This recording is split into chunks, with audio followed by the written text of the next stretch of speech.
I've been covering this league since 1987.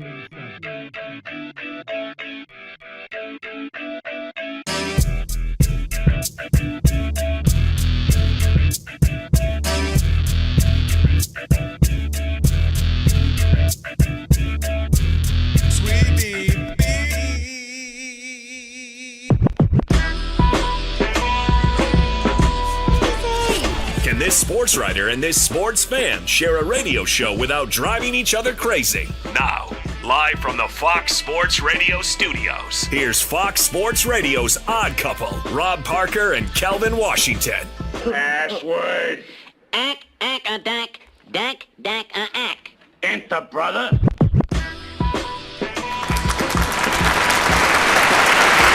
yeah. Come on in. And with that password, you now have full access to this very fine radio program for the next 3 hours. Not 2. That's right. Not 3. Thank you, not LeBron. No matter how you listen in, Fox Sports Radio, foxsportsradio.com, the iHeartRadio app, SiriusXM Channel 83. Wow. And Kerry, now live We'll do on it live. YouTube. That's right. Do it live. I'll write it and we'll do it live. That's right. Thank you, Bill. Say my name. Rob Parker. Say his name. Kerry Rhodes. Ow. That's right. Filling in for Kelvin Washington. And we are indeed the odd couple on this Trash Talking Tuesday. Your chance to trash anyone or anything in the world of sports. You'll have 30 or 40 seconds, and we will not, NOT, interrupt you. And you'll need our phone number because we are, without question, Kerry, the most listener-friendly national sports talk radio show on the planet. At least when people are still awake. Sorry about that, Ben. Oh, man. Write it down. Committed to memory. 877-99 on Fox. For you laymen who can't figure out the numbers and the letters, it's 877-996-6369. It's not trigonometry. That's right. And if you hear feedback on the line, it's your own fault. It means only one thing. You forgot to turn down the radio. And, Kerry, if you call in here and have a problem with what we say to you, tough because... Well, I'm talking to you the way I want to talk to you. If you have a problem, turn off your station. That's right. With that said, always remember...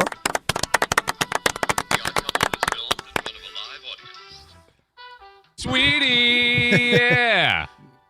All right, Kerry, I'm just going to say our open is better than some radio shows the entire That's 3 right. hours. I'm just saying.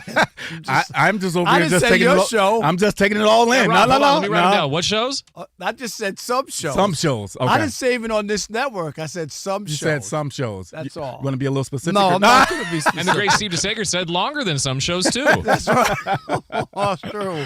And I'm just happy you guys didn't spell not K-N-O-T. Yeah. Because that would have been on brand, I think. right. On brand. Hey, let's go. We got a big show. Let me welcome in my co-host today. He is Kerry Rhodes. That's right, Mr. Kerry Rhodes. What's up, buddy? How are you? What's up, guys? Always a pleasure when I come in and get a chance to sit with you guys. And it seems like I'm always here on Trash Talking Tuesday, so that's always a fun thing as well. So that is. Yeah. And it's perfect since you're the former NFL All-Pro. Man, you know, with the trade deadline and the movement today, so that'll be good to have you get into some of this stuff, and we got a lot to get to. Yep. I do also want to say be sure to check out our new YouTube channel, right? We're on simulcast. That's right. You can watch us live and check out both of us and just search Odd Couple FSR on YouTube. Again, that's Odd Couple FSR. Be sure to hit that subscribe button.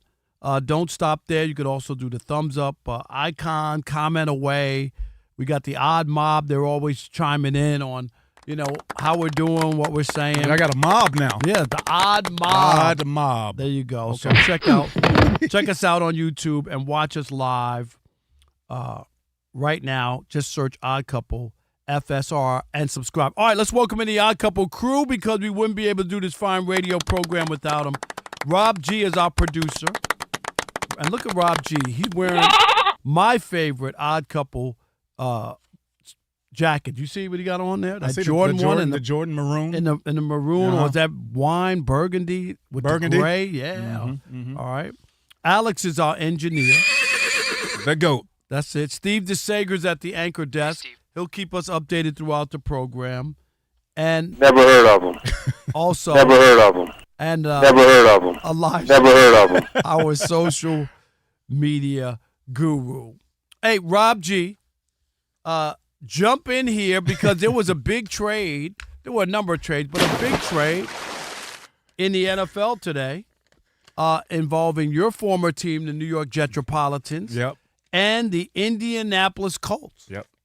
who snuck away from Baltimore in the middle of the night. I'm just saying, That's I'll right. never forget watching the then mayor of Baltimore out there crying as the moving trucks took the stuff in the middle of the night. No lie. Go YouTube it, and that's how they snuck out. It was the middle of the night. They loaded up the trucks and all the equipment and left. So Baltimore was a thief in the night. No, Indianapolis. When they went to when Baltimore left to the gotcha. Yeah, when they left Baltimore and whatnot. But Rob G, there was a major trade. That's right. Fresh off a Daniel Jones performance That where was he very threw stinky. 3 interceptions and fumbled 3 times, losing twice. The Colts are like, we've seen enough. This is the guy moving forward. We're going to trade 2 future first-round picks to get a defensive back. Former All-Pro, slipped a little bit recently, but very good nonetheless. Sauce Gardner from the New York Jetropolitans. Sauce going to the Colts. So does that mean the Colts- Jets are going boneless wings now? They without might sauce? have to. I'm just saying. They're going bone dry wings. Here we go.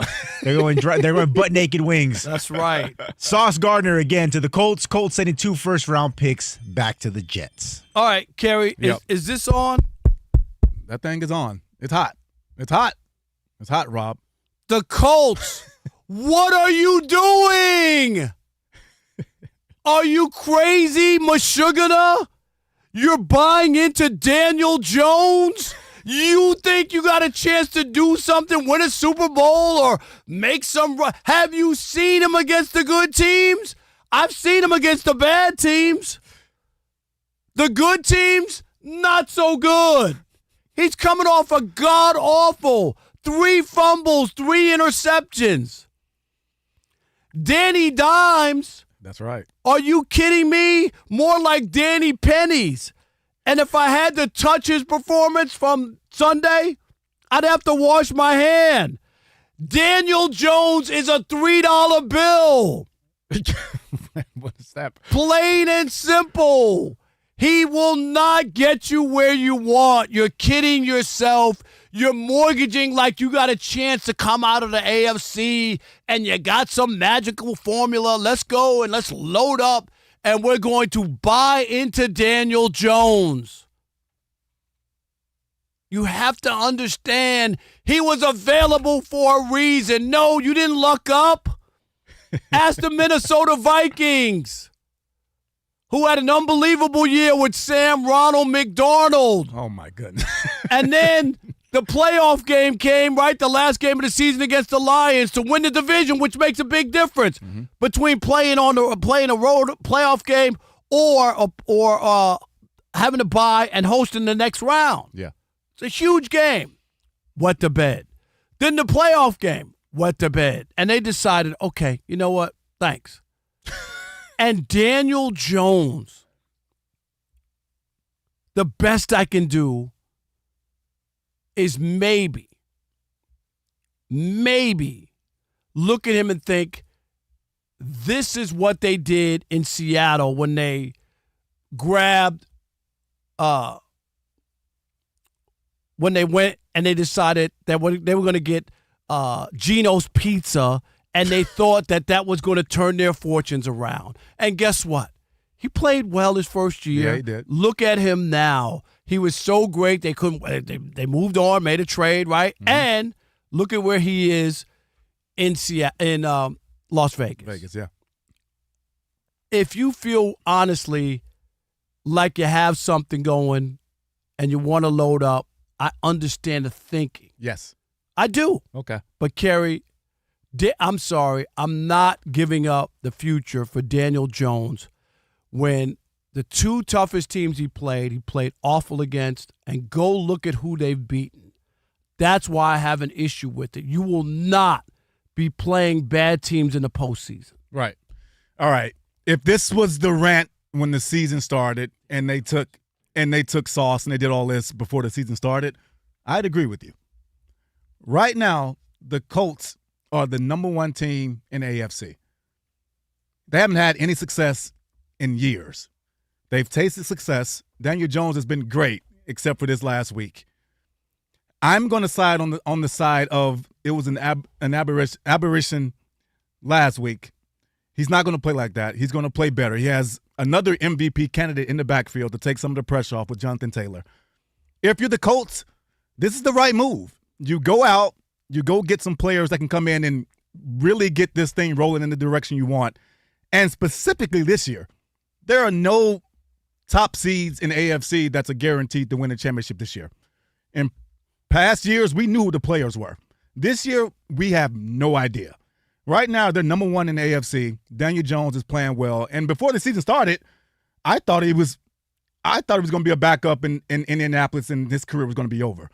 The resurgence that he's had this year, the way he's played, the way he's looked, sans last week, has just been remarkable, Rob. So I'm not with you on this take. I think the Colts going out to get a guy like Gardner to come in and bolster that defense. They're going to the AFC Championship, Kerry. Are they? I'm asking you. What do you mean? Are they going to the AFC Championship game? They have a good chance. No, that's not what I asked you. What are you asking me, though? I'm asking you, are they going? You got Daniel Jones. You got Jonathan Taylor, right? Yes. And you got Tyler Warren. You got the tight end. And you got Sauce Gardner now, right? Yep. Are they going to the AFC Championship game? The Colts? No, that's yes or no? I can't answer that yes, one, Rob. You can. Why I can't can't you? because I don't know. I don't know. Can. You're not putting me on the spot to say yes there because I don't know. Why can't you? Because I don't know. Can't means unable to. No. Can't means unable to. Sure. You can't walk on the air. All right, Rob, listen. Can't means unable to. You are not pressuring me to say the Colts are going to the AFC Championship game. But right now, making the move of bringing in Sauce and giving away 2 first-round picks that don't mean nothing right now is the move for the Colts to go out and try to win this thing. So are their minds and their hearts in the right place, Rob? Yes, I'm going to say that. But I'm going to let you make the proclamation that they're not going. So you're saying they're not going. And I'll give you this. You ready? All right, let's go. When they played the 2 best teams. What 2 best teams you talking about? They beat the Broncos. They beat the Chargers. Who else are you talking about? I'm talking about against the Rams and the Steelers. Well, the Rams wasn't his fault. They had a receiver fumble the ball in the end zone when they had a chance to win. That's nice. Yep. We could do that all day if you want to do that. Okay. I could give you every game and say if that didn't happen there, if that didn't happen. Sure. If Marshawn Lynch would have got the ball at the goal line, we know that. No, we could do that. We could do that all the time. All right, what you got? In the losses, 2 touchdowns, 5 interceptions, and he had 3 fumbles this past week too. He was bad. Okay, he was bad. It was really, really bad. Yes. And then Rob G, can you go over the teams that he's beaten? Like I'm don't go there, Rob. Yeah, let's go there. I just told you they beat the Chargers. They beat the Broncos, who are 2 teams that are in the playoffs. Who else did they beat when he loaded up and got all these numbers? He beat the Dolphins. Okay, terrible. bad. Terrible. Beat the Broncos by 1 point. You mentioned that. Okay. Beat the Titans by 3 scores. There you go. Terrible. Beat the Raiders by 34 points. There you go. Yep. That's a No. Keep going. Beat the Cardinals by 4. It's a mirage. Beat the Chargers by 14. By 14. And then beat the Titans by 24. It's a mirage. Kerry, listen to those teams. I know. I hear it. That's that is the worst of the worst. This is where you lull yourself into being like, oh well, we're good this year. No, you're not. The Indianapolis Colts. You deserve what you get for buying into Daniel Jones. You know what Daniel Jones is going to take you home, dinner, maybe a show, but it won't be the AFC Championship game. 877-99 on Fox. Are you with Kerry Rhodes? Are you buying into Daniel Jones? I'm not. He's fugazi. He's a $3 bill. If I shook his hand, I'd have to check and see if I had all 5 fingers when I pulled back. Is that bad? I'm not buying any of it. I've seen his career. Yes. He didn't just show up. He's got so much bad video and games. There's not enough space on the internet to take a look at it. Hey, I agree with you up until this point. Yes, I agree with you. I agree. 877-99 on Fox. It is the Odd Couple on a Trash Talking Tuesday, and you can see I'm fired up already. I love today. it. I love it. Let's go. All right.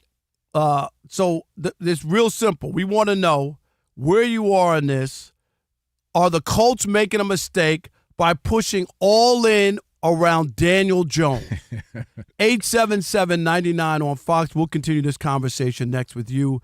It is the Odd Couple on Fox Sports Radio. Stick and stay. Hey, guys. America. Stick. Sorry about that, Alex. It's okay, Rob. You're a How you hardworking doing, man. buddy? You good? I'm good. How are you? All right, let's go. Hey, it's Rob Parker from The Odd Couple. Kerry, you fixed your diet, dialed in your sleep, and climbed the ladder at work. But your ED, that's the tough one. Oh, man. For everyone else, stay out of this. Yeah, For everyone else, I'm off. That's right. You got the morning routine, the supplements, the standing desk. You've optimized everything. Well, almost everything. There's one issue you still haven't been able to crack. It's the tough one because ED just isn't about mindset. Sometimes your body needs actual support to get there, and that's where Rugiet comes in. Rugiet combines clinical expertise with fast-acting treatments that work, helping you, that's right, with peak performance in one of the best places to have. That's right. You've handled the rest. Time to handle this. Visit rugiet.com/oddcouple to get 15% off your first order. That's rugiet.com/FSR. Rugiet, get back to the moments that matter. Compounded drugs are permitted to be prescribed under federal law, but are not FDA approved and do not undergo FDA safety, effectiveness, or manufacturing review. Visit the Rugiet website for all safety information.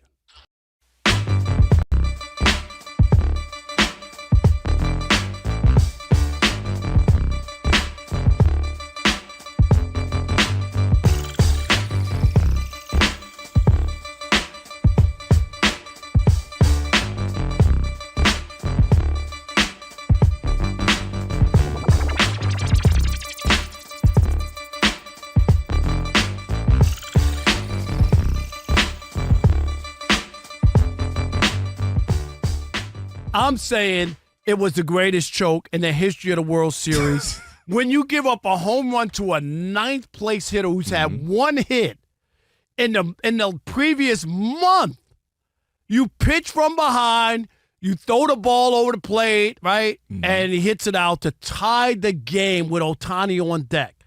Like, you could not ask for a more nightmarish ending to not winning a World Series when you have to get him out, you attack him, you throw fastballs, they throw like a slider or whatever, and you lose on that pitch. You don't lose on your second best pitch. And then the Blue Jays, we were here. We talked 7th, 8th. They had runners on second with nobody out, couldn't bring them in, and finally, in the 9th inning, a man on third with one out, couldn't bring them in, and then they end the game on a double play to lose the world. I mean, they left 66 men on base in Game 7. They left 14 on base, 8 in scoring position. It was a choke job. No, it wasn't. Stop it. You don't even believe it. You didn't even say it with conviction. That wasn't even Rob Parker. Who was that? That wasn't Rob Parker. You don't believe that. Let me tell you so many ways this wasn't a choke job. Number one, in fact, the Dodgers had to go out there, scrap, and win every single one of the games they won, including the 2 games they won in Game 3, which was a 2-gamer, doubleheader. They had to go out there and make the plays. Freddie Freeman had to hit a clutch home run and win that. Somebody had to do it. The Blue Jays had several opportunities to do it. Other Dodger players had opportunities to do it, too. You had Freddie Freeman do it. Then, you know who I want to give some credit to? Give me your cookie back. I'm giving it to Dave Roberts because Dave Roberts has been maligned, much maligned, has taken so much criticism, and every single thing he did the last couple games worked. We set up here on that Friday. They moved Mookie down. Who gets a couple of RBIs? Mookie. You start talking about move Andy Paez. We talked about it again on Friday. Been struggling. What are you going to do? You move him out. Miggy comes in. He hits the home run. Andy Paez comes back in the game defensively, makes one of the greatest clutch catches you've ever seen. What was so great about it? Because if he that didn't leave his feet or dive for the ball, all he did was outstretch the other guy. All he did was collide in front of his players under the pressure moment. On, man. He hadn't been playing. He was above he could have been the guy. out of it. Did they crash into each other? Because the other dude ducked. He like, oh shoot, and he ducked. It was and because of what the situation it was. It wasn't the catch. He didn't jump over the fence. Right, and catch exactly. The ball. A pressurized game. If you drop that, it's a wrap. Game's over. Major league outfield. Miggy Rojas hits the home run. Then he makes the play to get out Will Smith, who, by the way, is quietly just people forgetting about him. He has his foot on base, gets him out. Then he hits the game-winning home run that nobody even talked about because of Rojas' game tying one. Well, because nobody could believe that you could allow a ninth-place hitter with one out in the ninth when you're 2 out from winning the World Series for a guy who had one hit in the previous month. You could get a hit. You can't give up a home run in that spot. But why is that? Why is that on the pitching, not on Rojas for making a great play? No, and that's what the Dodgers did the whole entire season. Here's the problem. The last 2 games in Toronto both ended on double plays where a ball goes to left field and the guy on second base runs off the base and gets doubled up on a ball that wasn't going to drop. And that was a mistake. I'm glad you brought that up. You know what happens? That was a mistake. You know what happens when teams play the Chiefs in the postseason, when they played the Patriots, when they played the Warriors. No. When you play champions, they see when you played the Spurs all those years, they seem to find a way to panic, to not be themselves, to freak out, to lose sight of what they're doing. Look at happens the numbers. all the time. What did the Dodgers bat in this World Series? 206, I believe it was. 203. Okay? Left 55 guys on base. Even Shohei, as much as people wanted to crown him, what did he do? He gave up 7 earned runs in his 2 starts in the World Series, 7 earned runs in 12 innings. Not stellar, 4.43 ERA, which isn't great. I'm just saying, none of your guys, Mookie had 3 hits in the World Series. And what do I keep telling you? With Freddie, no power, had 1 home run. All I'm saying to you is it was lucky. There was nothing luck about that. That parade you today. You can't be the lucky team who dominates. You can. You can't be the lucky team that sweeps the best team in baseball, the Milwaukee Brewers, who beats the Phillies. The Phillies were the odds on to win the World Series when we came into this thing. That has nothing to do with anything. And you beat them. You sweep the Milwaukee Brewers, the best team in baseball, and then you go up against a great team in the Blue Jays, and it takes you to an amazing, great 7. And why can't it just be that it was a great World Series, period? Why has it got to be that they choked it away? All I'm going to say to you is today's parade should have been at the North Pole because that was a Christmas gift from the Blue Jays. Man, they went out there and stole that thing time and time again. Gift wrap. The Blue Jays could have won Game 3. A gift wrap. The longest game ever. Did they? No.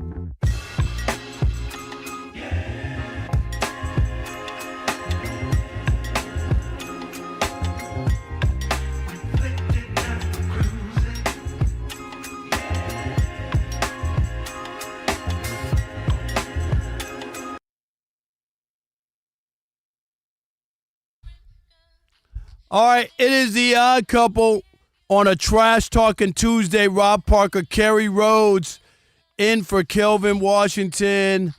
And with the iHeartRadio app, you can stream us wherever you happen to be. That's right. Catch us in all the great Fox Sports Radio shows live 24/7 in the new and improved iHeartRadio app. Do it! That's right. Just search Fox Sports Radio in the app to stream us live all day, every day. And be sure to select Fox Sports Radio as one of your presets in the iHeart app so that it always pops up at the top of the screen. You remember those days when you had the preset and then boom, your favorite show. I'm old enough, yep. There you go.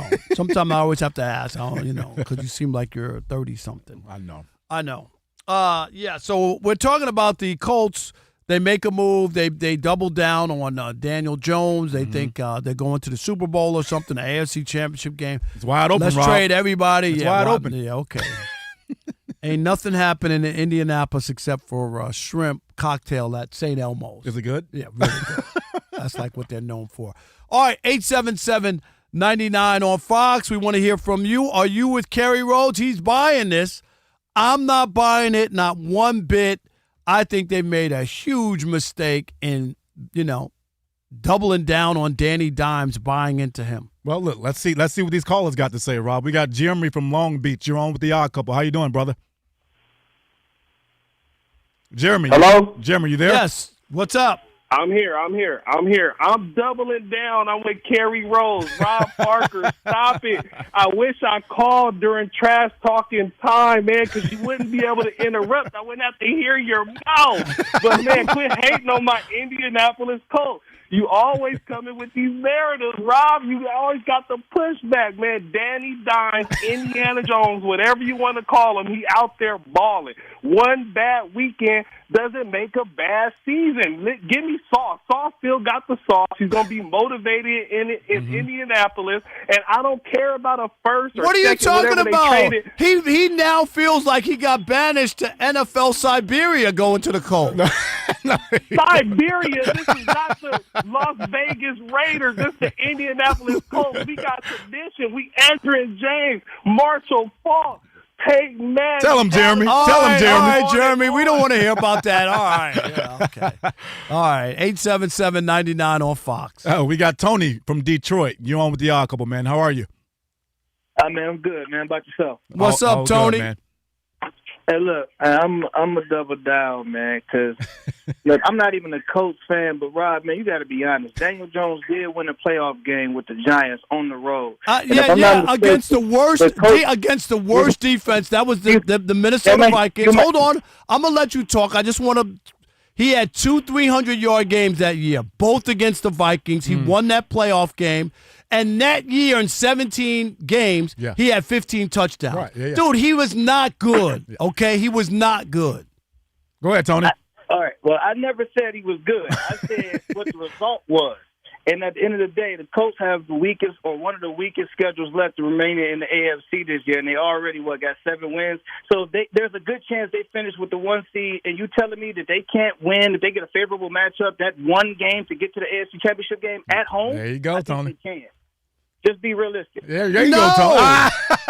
No, because they're not going to have the number 1 seed. They're not. 877-99 on Fox. All right, we got Big Lou from the Bronx. You're on with the Odd Couple. How you doing, man? What's up, Big Lou? What's up, What's up, guys? Love the show. Thank you, buddy. Rob, I'm doubling down with Rob Parker. I'm putting all the shekels on Rob Parker right now. Watch it, Big Lou. Watch it, Big Lou. Big Lou, you know that. You watch Daniel Jones in New York, man. They act like he just showed up and nobody knows what he's done. He's got a resume. Yeah. And you know what? It smells. He has a resume. And what's going to happen when after they play the Falcons, they go to Kansas City to play the Chiefs? I'm with you. Unbelievable. I know. Big Lou, what's going to happen? They go into Kansas City and win that game. Yeah, all right. There we go. Oh, no. What? Yeah, they ain't going anywhere. Go ahead. Give up the future. Just trade everybody. Yeah, Daniel Jones. The guy that the Giants also thought we should get rid of Saquon Barkley because that's the guy, right? Exactly. And now, okay, and those are the guys now. Look at where the Giants are. What happened to that franchise? Because they also put in on Daniel Jones. They did. Yeah. They said that he was the guy that they wanted to keep and sign. The crazy part, Rob, is I would agree with you before this season. So everything you're saying, I am on board with. But right now, in this moment, I'm just looking at the whole landscape. It's not about Daniel Jones per se. Yeah, but it is for me. I know. That's what I'm hearing. That's the problem is I've seen this. Yeah. Like I was there with Sam Darnold. I saw the season that he had for the Vikings. And I was out even before. I was like, when he lost that game to the Lions, and then I told Kelvin, I'm out. And the Vikings did not bring him back. You can't. 100%. There's not too many quarterbacks who could put together the season that he had and not get a contract. That's right. It said something about him. Yeah. Because I don't care about, they had J.J. McCarthy. No. Because they Matt Flynn got signed by Seattle. Russell Wilson came, and what happened? Yeah, Russell Wilson won the job. Exactly. Because if you knew you had something, you grab him. You don't even think about J.J. McCarthy. What? Yeah. This guy's going to take us to the Super Bowl. All right, anyway, coming up, Ephraim Salaam will get his thoughts on this as well. You know, the football players will probably side with each other, but that's okay. But first, let's get you caught up. Steve DeSager can do that for you. It was the NFL's trade deadline this afternoon, and the Jets traded defensive back Sauce Gardner to the Colts for 2 first-round draft choices and wide receiver A.D. Mitchell.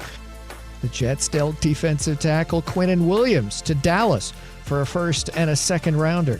The Cowboys also acquired linebacker Logan Wilson from the Bengals for a 7th rounder. The Seahawks picked up wide receiver Rashid Shaheed from New Orleans. The Jacksonville Jaguars acquired wide receiver Jacoby Myers from the Raiders. Cardinals quarterback Jacoby Brissett will start again Sunday at Seattle. Kyler Murray has been out with a sprained foot, been limited in practice. The Falcons signed kicker Zane Gonzalez and cut kicker John Parker Romo, who missed a late extra point in Sunday's 1-point loss. Green Bay officially placed tight end Tucker Kraft on injured reserve with a torn ACL. Washington signed wide receiver Treylon Burks up from their practice squad. Wide receiver Luke McCaffrey is now on IR, as is defensive back Marshawn Lattimore. Steelers defensive back Jalen Ramsey will play safety again this week due to Pittsburgh's injuries. The first college football playoff rankings come out tonight. Selection Sunday is December the 7th. For what it's worth, the top 7 stayed the same in the new AP poll this week, with Ohio State and Indiana ranked 1-2. Padres pitcher Yu Darvish will miss next year after elbow surgery. Tigers pitcher Jack Flaherty opted in to stay with Detroit for $20 million next year. The Red Sox re-signed outfielder Jarren Duran. Among the NBA games, slate about to start with Milwaukee 5-2 at Toronto. There are 10 NHL contests tonight. And Fox says Ohio State's win over Penn State, they carried on the Big Noon Saturday this past weekend, got about 7.2 million viewers. Meanwhile, Game 7 of the World Series, 27 million viewers on the Fox platforms. Back to you. Those are some big numbers, Yeah, right? it is. My goodness gracious. And then I was looking at it when you count 11 million in Canada, and then Japan. Steve, can you check this? They said that 21 million people watched in Japan. Is that can't be accurate? It probably is. All right, I just if you see that, Steve, I looked. I saw something that said 21 million. Is that for Game 7? Yeah, for Game 7. I know through the first 5, if you add up the 3 countries, it was 28 million total. Was the average with the 3 total. This was 27 million U.S. alone right, against a non-U.S. team, which is unbelievable. Right, because it's not like half of the people. Nielsen TVs. There's no survey going with the Canadian homes. Right. It's like when Golden State would play the NBA Finals against Cleveland, great ratings, and Golden State against Toronto, good ratings, right, but not less. great. Yeah, 100%. All right, let's welcome in our man. It is the Odd Couple, Rob Parker, Kerry Rhodes, in for Kelvin Washington. Let's bring in Ephraim Salaam, of course, former NFL offensive lineman, Fox Sports Radio weekend host. Ephraim, what's up? Say hi to Kerry. What's up, E? What's happening, brother? What's up, Kerry? What's up, E? How you doing, man? Hey, it's good. NFL trade day, and the Colts pushed all in on Daniel Jones. I'm not buying it. I don't believe in Daniel Jones, Daniel Dimes, Danny Dimes, Danny Pennies, whatever. I'm not there, Ephraim. Where are you? Are they going to the AFC Championship game, the Colts? Look, I think that the Colts are one of the top teams in the league. See? Like, one game doesn't determine if you're a good team or not. If that's the case, I mean, people still think Kansas City Chiefs are going to win the Super Bowl. And not me.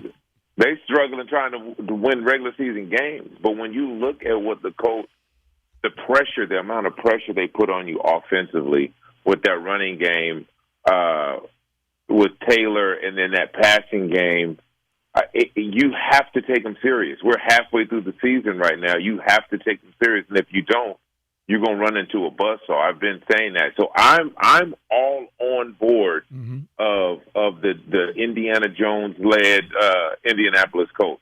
Ephraim, where do you stand with, if you were an NFL GM, you feel like you hadn't had success in a while. Now you're in that mix, and especially in this year. This year, I think it's wide open in the AFC. So as far as putting the chips in, I agree with. Where do you stand with the 2 first-round picks, though? Do you think that was a good trade as far as value goes between the two teams? Well, I think so because you gotta. If you're talking about right now, you got to get help now. Yep. And so if you're talking about, I think we can do some things right now. Then those picks in the future, you may not be there. All right. Wait a minute. So you're putting in all your chips on a guy who was on a scrap heap that nobody wanted. No, I'm serious. Because if that was the case, and Ephraim, you help me out, the Minnesota Vikings would have re-signed Sam Darnold, okay? They would have said, oh, wait a minute, we rescued him. He came to town. He led us to 14 wins or whatever it was. We made the playoffs or whatever. And they didn't even think twice not to, because when the big games came around, he wasn't there. Mm-hmm. And all I'm saying is, Daniel Jones, you're going to fall for it again. The Giants did it. Hey, who do you keep? You keep Saquon or you keep Daniel Jones? Oh, no, Daniel Jones won us a playoff game against Minnesota. And they gave him a big contract, and they kept him. You're right, but let me tell you the difference in those two scenarios.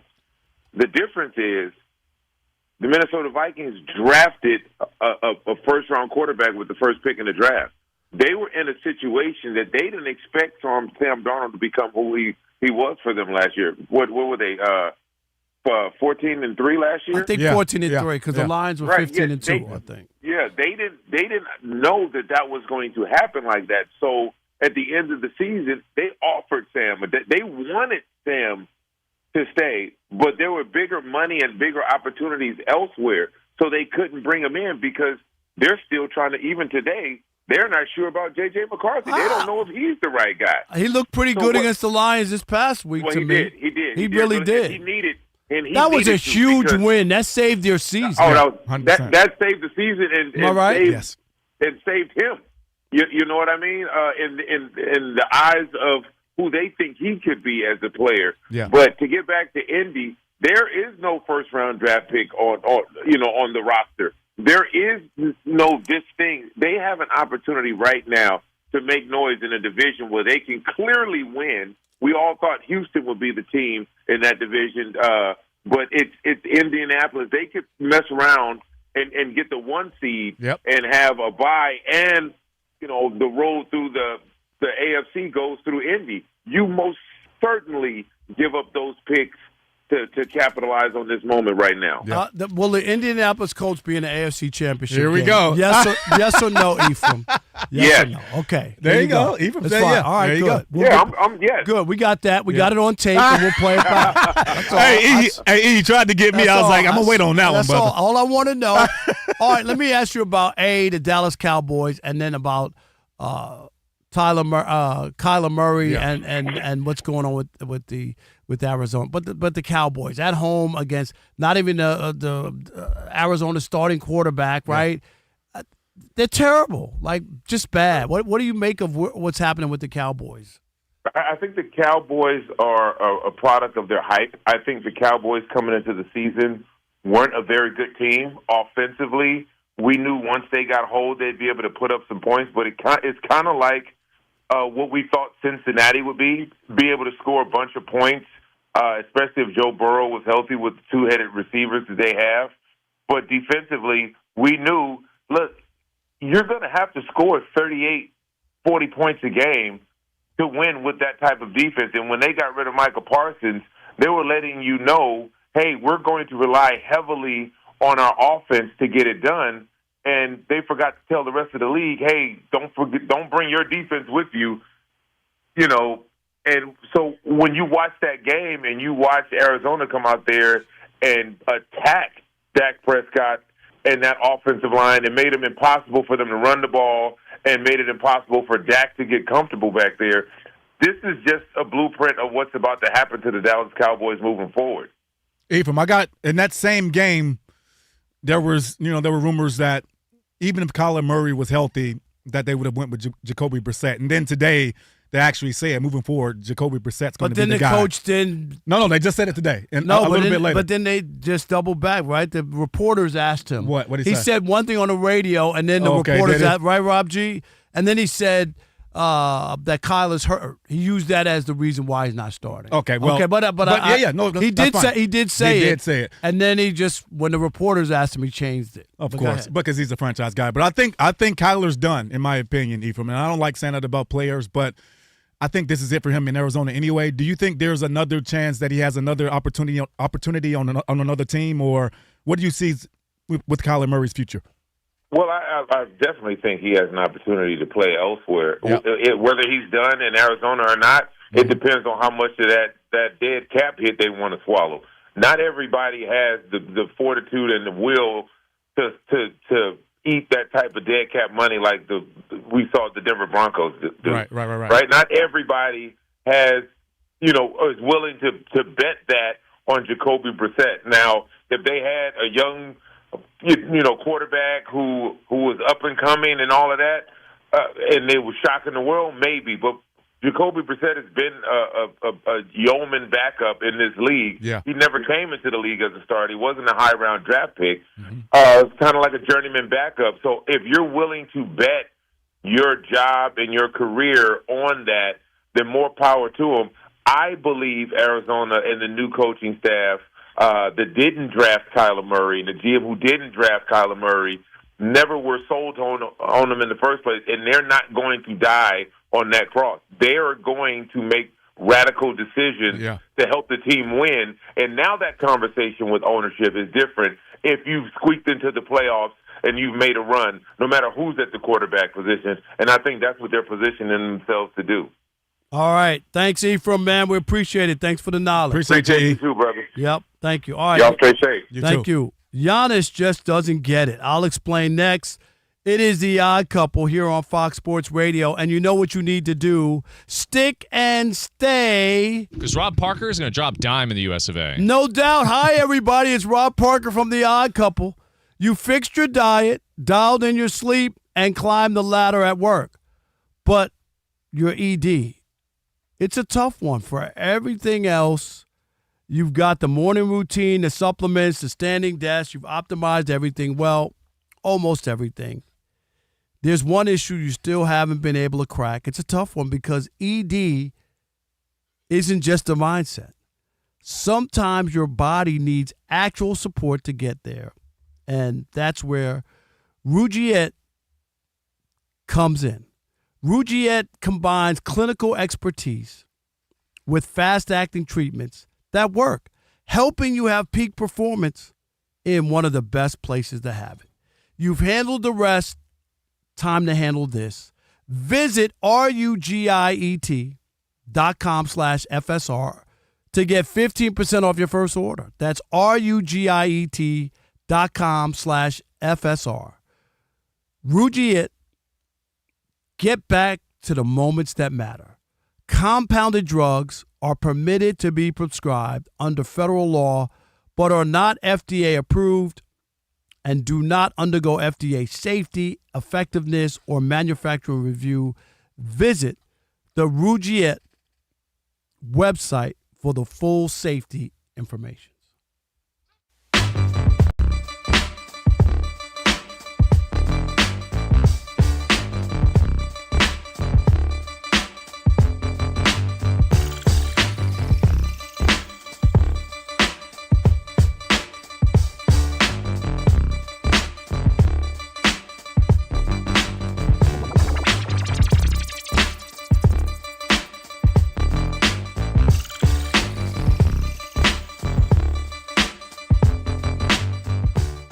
And I'm going to pump the brakes because they are not, Rob G, N-O-T, a dynasty. Yes, they won in 2000, but then they went 2020. 2020. They didn't win again until 2024. So there was 3 years that went by, okay? So that kind of took that championships out of the dynasty tag. To me, you need to win 3 in a row or 3 out of 4. Like to be a dynasty. That's the way I look at it. And yes, they're the first team to win back-to-back since the Yankees, who won in 98, 99, and 2000. And the first National League team to win since the Cincinnati Reds when they won back-to-back in 1975-76. And I know a lot of people nowadays, they think everything's a dynasty. The San Francisco Giants won 3 championships in 5 years or whatever it was? It was 5, yep. Never won back-to-back. They're not a dynasty to me. Did they have an unbelievable run? But they didn't even win back-to-back. And they won a championship, didn't make the playoffs, won a championship, didn't make the playoffs, won a championship, and didn't make the playoffs. Come on, that's not a dynasty. Well, they're like you, a brand muffin. At least they're consistent. They are consistent. Win, don't get in. Win, don't get in. Win. You get my point. I do get your point. And the same thing, people try to say the Spurs and no, they just had a winning culture there. But they won 5 in 20 years, not a dynasty. When the Yankees won, they won in 96. They did not win in 97. Then they won 98, 99, 2000. So they won 3 in a row and 4 out of 5. That's a dynasty. They were for sure. Am I right? That's a dynasty. That's not in question. And when I look at this Dodger team, and of course the way that they won this one left a lot to be desired. I don't look at them in the same light that I look at that Yankee team in 2000 or the Cincinnati Reds. Now the Reds weren't a dynasty. They won the back-to-back. But they had the big red machine. That was an incredible team with so many great players and all that. This Dodger team, now, if they win another one, obviously they have to win another one. If they win 3 in a row, then I'm going to say that they're a dynasty. But right now, from 2020 to 2025 with the 3 champions, they're not a dynasty. They're a very good team that's won back-to-back championships. You tip your cap, even if it's somewhat fraudulent. You tip your cap because... You can't help yourself, boy. You're going to let it slide in there. Because they did win. Give my cookies back. I'm not, no. These are going home. Give me all 25 of the cookies you got. No, I mean, we shared them with everybody. I had the box in my bag. I had to take it out. The look you gave me when I said, oh, no, those for everybody, you gave me a look like, who was everybody? Look, I get your sentiment of the winning 3 in a row. The only difference, the reason why I'll disagree with you, is because specifically baseball is much harder to win than in NBA, right? If you got Shaq and Kobe, you can run off. If you got Michael Jordan, Pippen, and Phil Jackson and Dennis Rodman, you can run off 3. You can do that in basketball. The Heatles go to 4 in a row. They only win 2, but, it's questionable if that, You can do that in basketball, football, if you got a team, the Cowboys, as they play Monday night, the old Cowboys.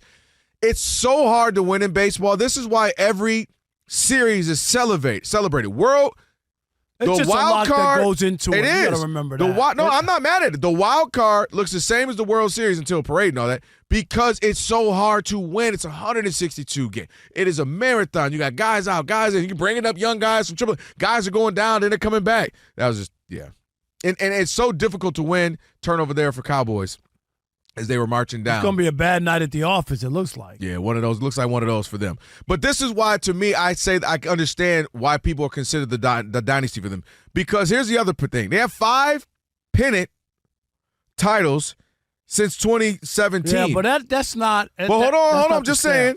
They went to the World Series in 2017, lost to the Astros. We all know what happened there. The Trastros, a lot of cheating going on. So I think that benefited them. People feel like they got cheated in that one. They go the very next year, they lose to Mookie Betts in the Red Sox. They would get Mookie 2 years later. But that, to me, going to the World Series 5 times since 2017 and winning 3, that's why you get the dynasty. Because they've won 3 and have gone to 5, Rob. That is insane, and that's why you lost 2. Yes, they lost 2, and one was controversial in the cheating. But they lost 2. They did, but they how won are you a 3 and dynasty 5 when you've lost two championships? 3 in 5 years, 3 and 5 appearances since 2017 is to me, and the expectations. I don't know. I didn't look at odds, and Martin might know. I would imagine they're the odds-on favorite right now. Rob G said thumbs up without even looking. I mean, so what I'm saying is every team that wins the expectation is for them to win again, which would let's assume that's 4. Yeah, if you believe and you also mentioned, look how hard it is. Back-to-back. No, but that's right now. No, but that's what makes you a dynasty. And here's the thing.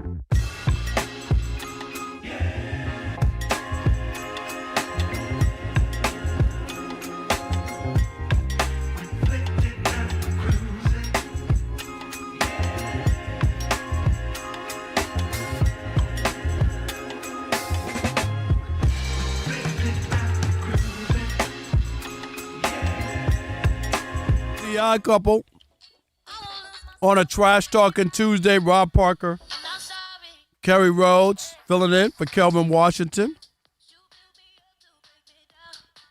On a Trash Talking Tuesday, next hour, your chance to trash anyone, anything in the world of sports. And now it's time for the Tire Rack Play of the Day. Waiting for the shotgun snap on 1st and goal from the 11. Brissett has the ball. 3-step drop. Looks right, throws right in the end zone. Caught for a touchdown by Trey McBride. Jacoby Brissett again on time, on target, and the Cardinals extend their lead to 23-7. There you go, Cardinals Radio Network. The Play of the Day brought to you by Tire Rack. For over 40 years, Tire Rack has been helping customers find the right tires for how, what, and where they drive. Ship fast and free, backed by free road hazard protection with convenient installation options like mobile tire installation. TireRack.com, the way tire buying should be. Kerry Rhodes, you're a former NFL player, and sometimes I think players lose sight and don't understand fans. But I'm going to take – I want this to be – is this on? This is a public service announcement for Giannis. Giannis, who was so upset that Miles Turner was booed, right? Can we hear this sound from Giannis? I know it's sport, I understand, but it's sometimes it's big in the sport. It is big in the sport. Obviously, he's going to, as much as, I don't know if he's going to say it, but he's going to go back home and he's going to be like, okay, 10 years just went down the drain. And that's not fair for anybody that gave 10 years to the game and 10 years for the Pacers. All right, so he's blaming the fans for booing Miles Turner, who returned. After playing 10 years, he took a bigger contract, went to Milwaukee. Okay. Yeah. But Giannis, I'm sorry, and a lot of players you don't understand. The word fan is derived from the word fanatic.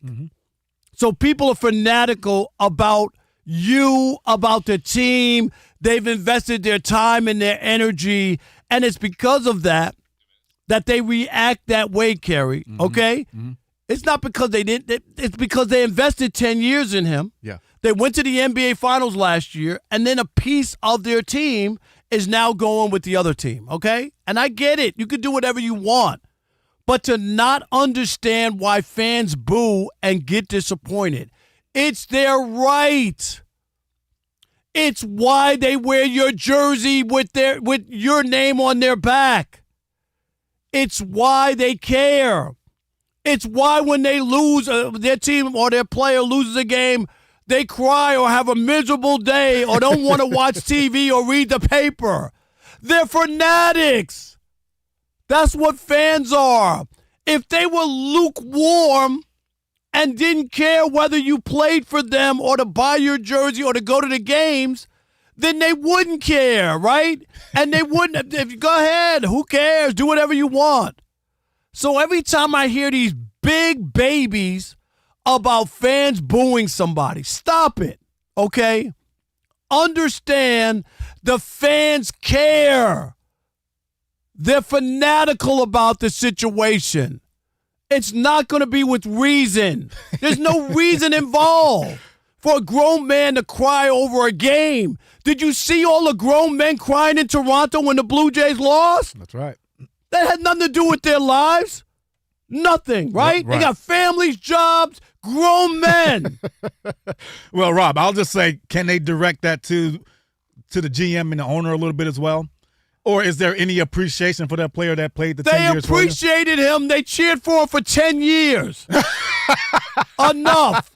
You left. You get booed, accept it, and cash your check at the next bank. How's that? We are Fox Sports.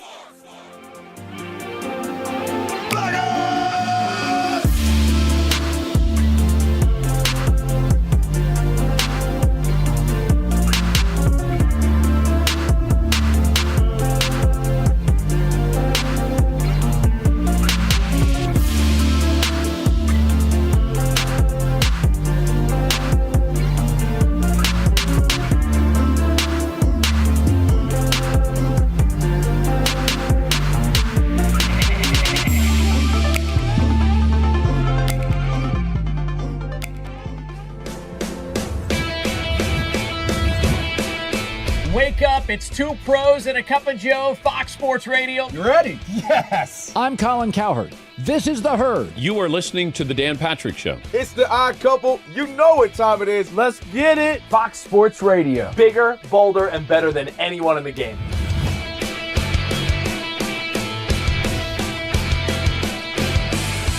Fox Sports Radio is the #1 sports audio network. Diverse, fun, entertaining, and driven by the big sports topics of the day. They had to bolster the offensive line, which they did. You finally said something right. Congratulations. That game was incredible. You are wrong. You could take that trash somewhere else. Wham! We have a very special connection with our audience, our listeners. People feel that friendship. And I appreciate y'all, so I love it. It's all for you. Thank you. I'm your favorite fan. Thank I you. love you. You're very talented. You're the best. Thanks for taking my call. Sure. Great show. Thank you, Jim. You sound like Joe Pesci. How am I funny to you? I can't help but notice that the W-2s for the quarterback look a lot higher. That's because we're worth it. You gotta be kidding. He never was an elite quarterback. This team is unstoppable. He made the right call. You know that's right. LeBron James is a legend. No, he's not. He complains all the time. You say Brady's the greatest quarterback of all time, but Eli Manning beat him twice. Wrong. Wrong. For 25 years, Fox Sports Radio has dominated the sports audio landscape with the biggest talent and the best programming available. We talk sports and we have fun doing it. We talk about life. Sports radio is where you go after the games are over, and then the discussion begins. If the Chiefs win. Sorry, Patrick Mahomes here. What do you mean by if the Chiefs win? It is live. It is unscripted. No other medium can touch that. And that's what makes it special. Yes.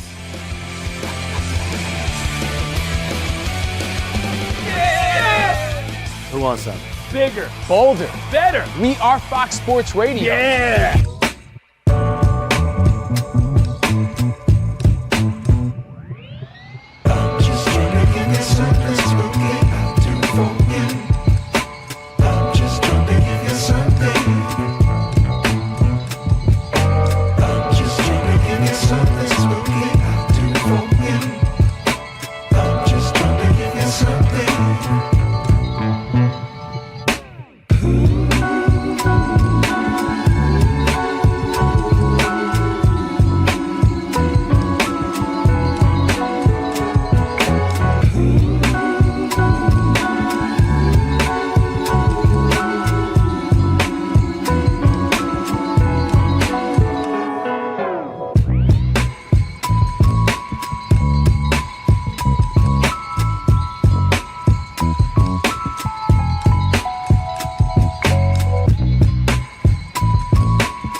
The NFL's trade deadline was today. The New York Jets traded defensive back Sauce Gardner to the Colts for 2 first-round draft choices. The Jets dealt defensive tackle Quinnen Williams to Dallas. The Cowboys also acquired linebacker Logan Wilson from the Bengals. The Seahawks picked up wide receiver Rashid Shaheed from New Orleans. Jacksonville acquired wide receiver Jacoby Myers from the Raiders. The Falcons signed kicker Zane Gonzalez. Cardinals QB Jacoby Brissett will start again Sunday at Seattle. Green Bay officially placed tight end Tucker Kraft on injured reserve with a torn ACL. The first college football playoff rankings come out tonight. Selection Sunday is December 7th. Padres pitcher Yu Darvish will miss next year after elbow surgery. Tigers pitcher Jack Flaherty opted in to stay with Detroit.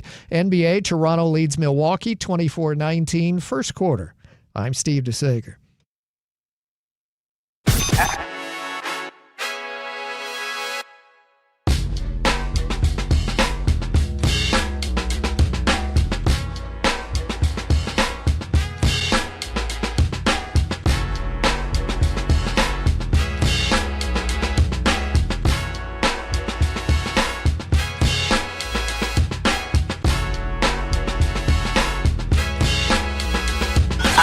Can this sports writer and this sports fan share a radio show without driving each other crazy? Now, live from the Fox Sports Radio studios, here's Fox Sports Radio's Odd Couple, Rob Parker and Kelvin Washington.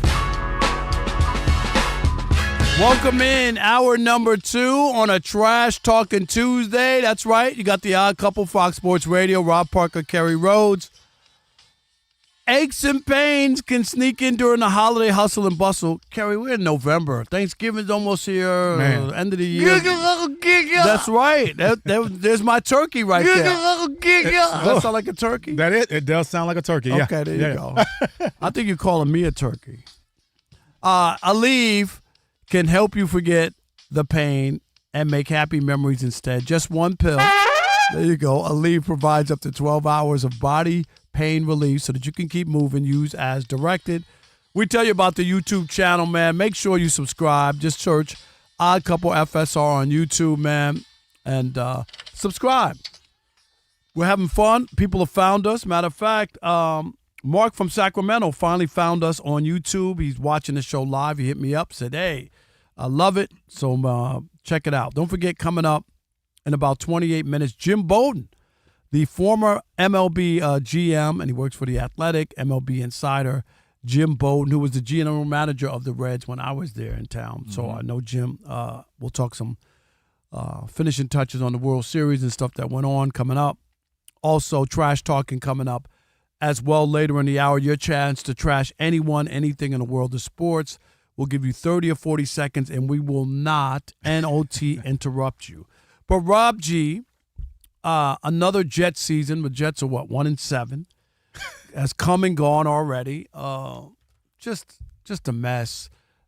Starting from that, I think people got bought in. Remember the first game where they rushed for 900 yards, so they thought everything was okay against the Steelers. That's and then that was it. After that, the offense really wasn't that good. Yeah. Of course, Justin Fields, they fooled around. They finally got their first win. But Rob G., today they start to unload people.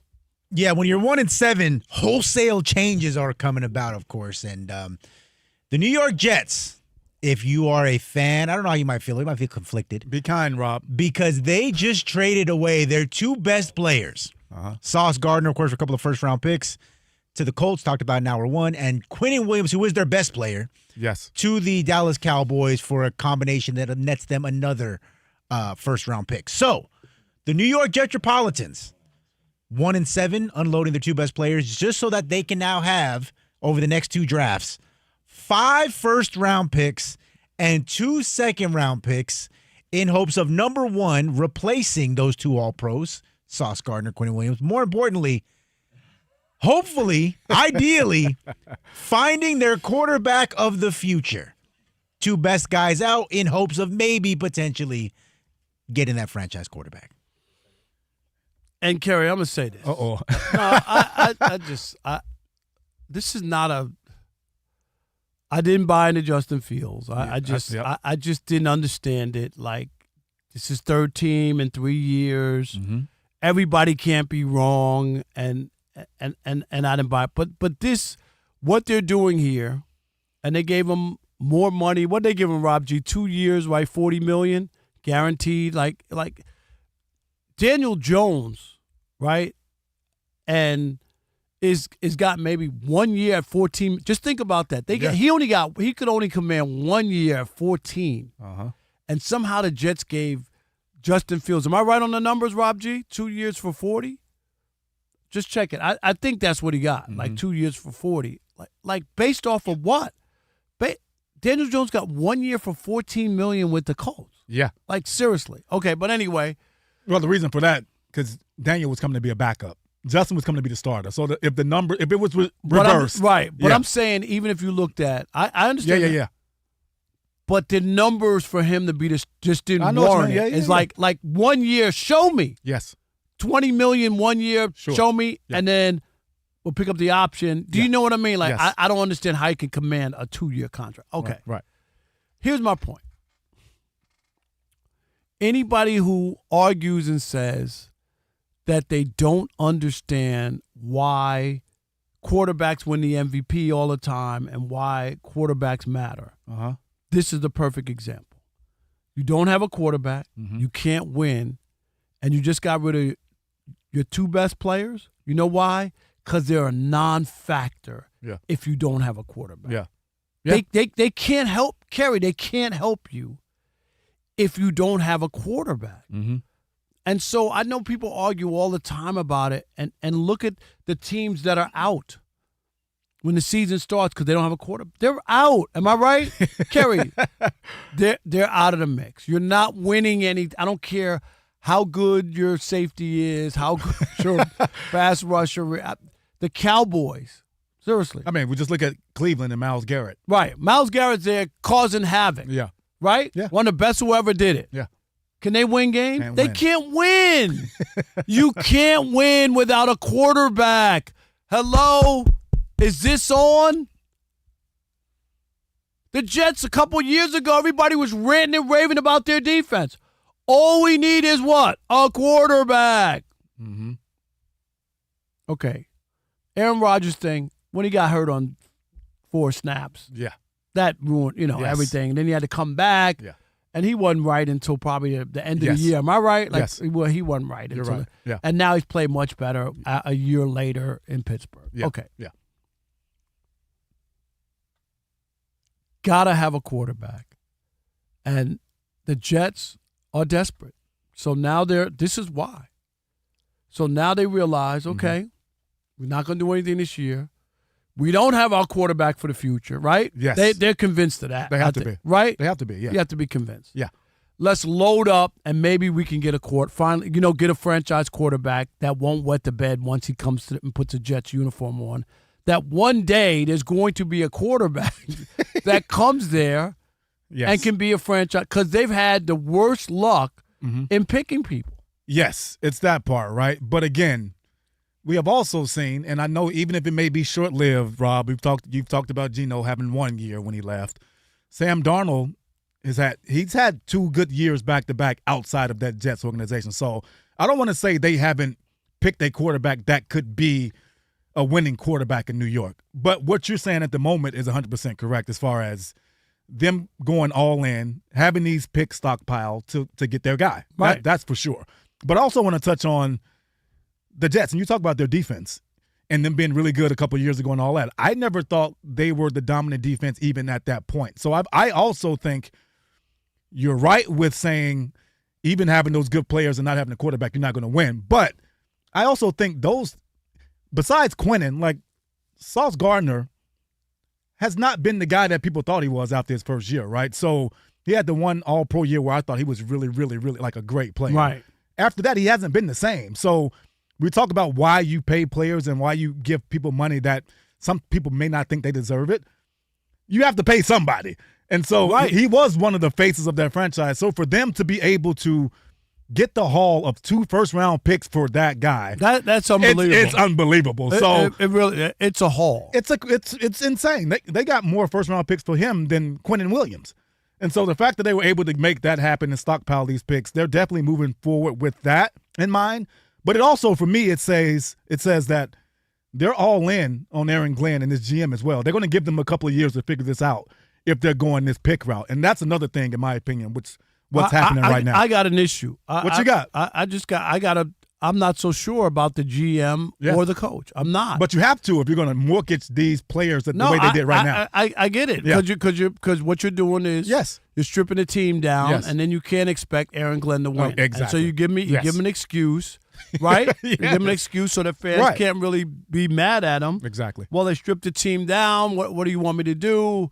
We're going to do this. We're going to draft, whatever. Right. They've punted on obviously 1-7 and where they're going, and obviously I don't know what they do with Justin Fields. You know what I mean? Like maybe he's on the team next year. Maybe they get their quarterback in the draft or whatnot. But I think the Jets situation is just this.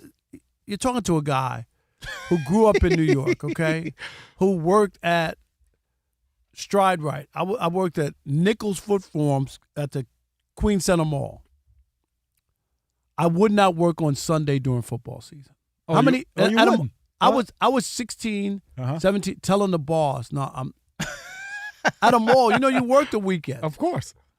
I told a guy, Sundays are off. Sunday, I don't work Sundays from September through December. Been entitled since you were 16, right? Think about that. Think about when I think about it to myself, I'm like, I had some balls. Yeah, I mean, like, really? Yeah.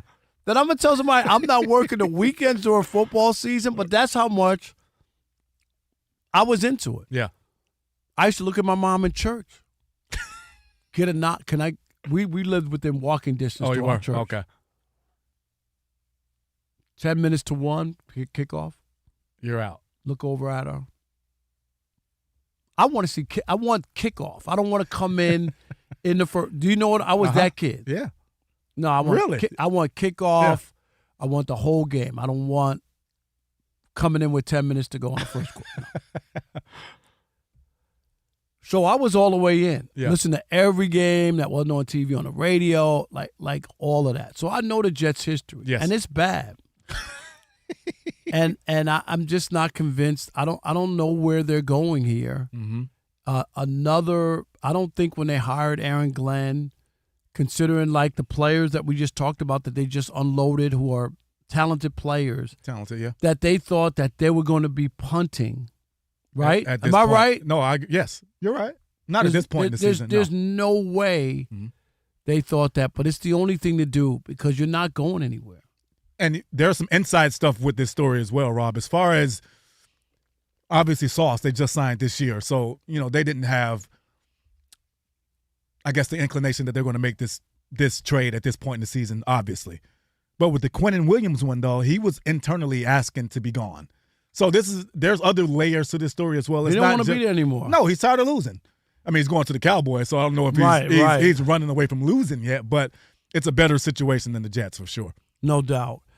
Yeah, it's just it's so New York Jets, and I don't even know. Every time I'm not mad at them today. You know what I mean? Like just the idea that they punted because I just think that they realize. We don't have anything going here. Oh, 100%. I mean, I think it's just a shock, obviously, when you see big names like that get traded. Because, I mean, it's not just one. It was two. And it was supposed to be the guys that were cornerstones for that defense. So I could see why fans had that initial shock at first. No doubt. All right. Coming up, Kyler Murray could be a dead man walking in the desert. We'll explain that next. It is The Odd Couple. Rob Parker. Kerry Rhodes right here on Fox Sports Radio. Stick and stay. Especially if you want to hear the dulcet tones of Rob Parker in the US of A. There you go. Hi, this is Rob Parker from The Odd Couple. You fixed your diet, you dialed you in your sleep, that's right, and you climbed that ladder at work. But your ED, that's the tough one. For everything else, you've got the morning routine, the supplements, the standing desk, you've optimized everything. Well, almost everything. There's one issue you still haven't been able to crack. It's a tough one because ED isn't just about mindset. Sometimes your body needs actual support to get there, and that's where Rugiet comes in. Rugiet combines clinical expertise with fast-acting treatments that work, helping you have peak performance in one of the best places to have it. That's right. You've handled the rest. Time to handle this. Visit rugiet.com/FSR to get a 15% off your first order. That's rugiet.com/FSR. Rugiet, get back to the moments that matter. Compounded drugs are permitted to be prescribed under federal law, but are not FDA approved and do not undergo FDA safety, effectiveness, or manufacturing review. Visit the Rugiet website for full safety information.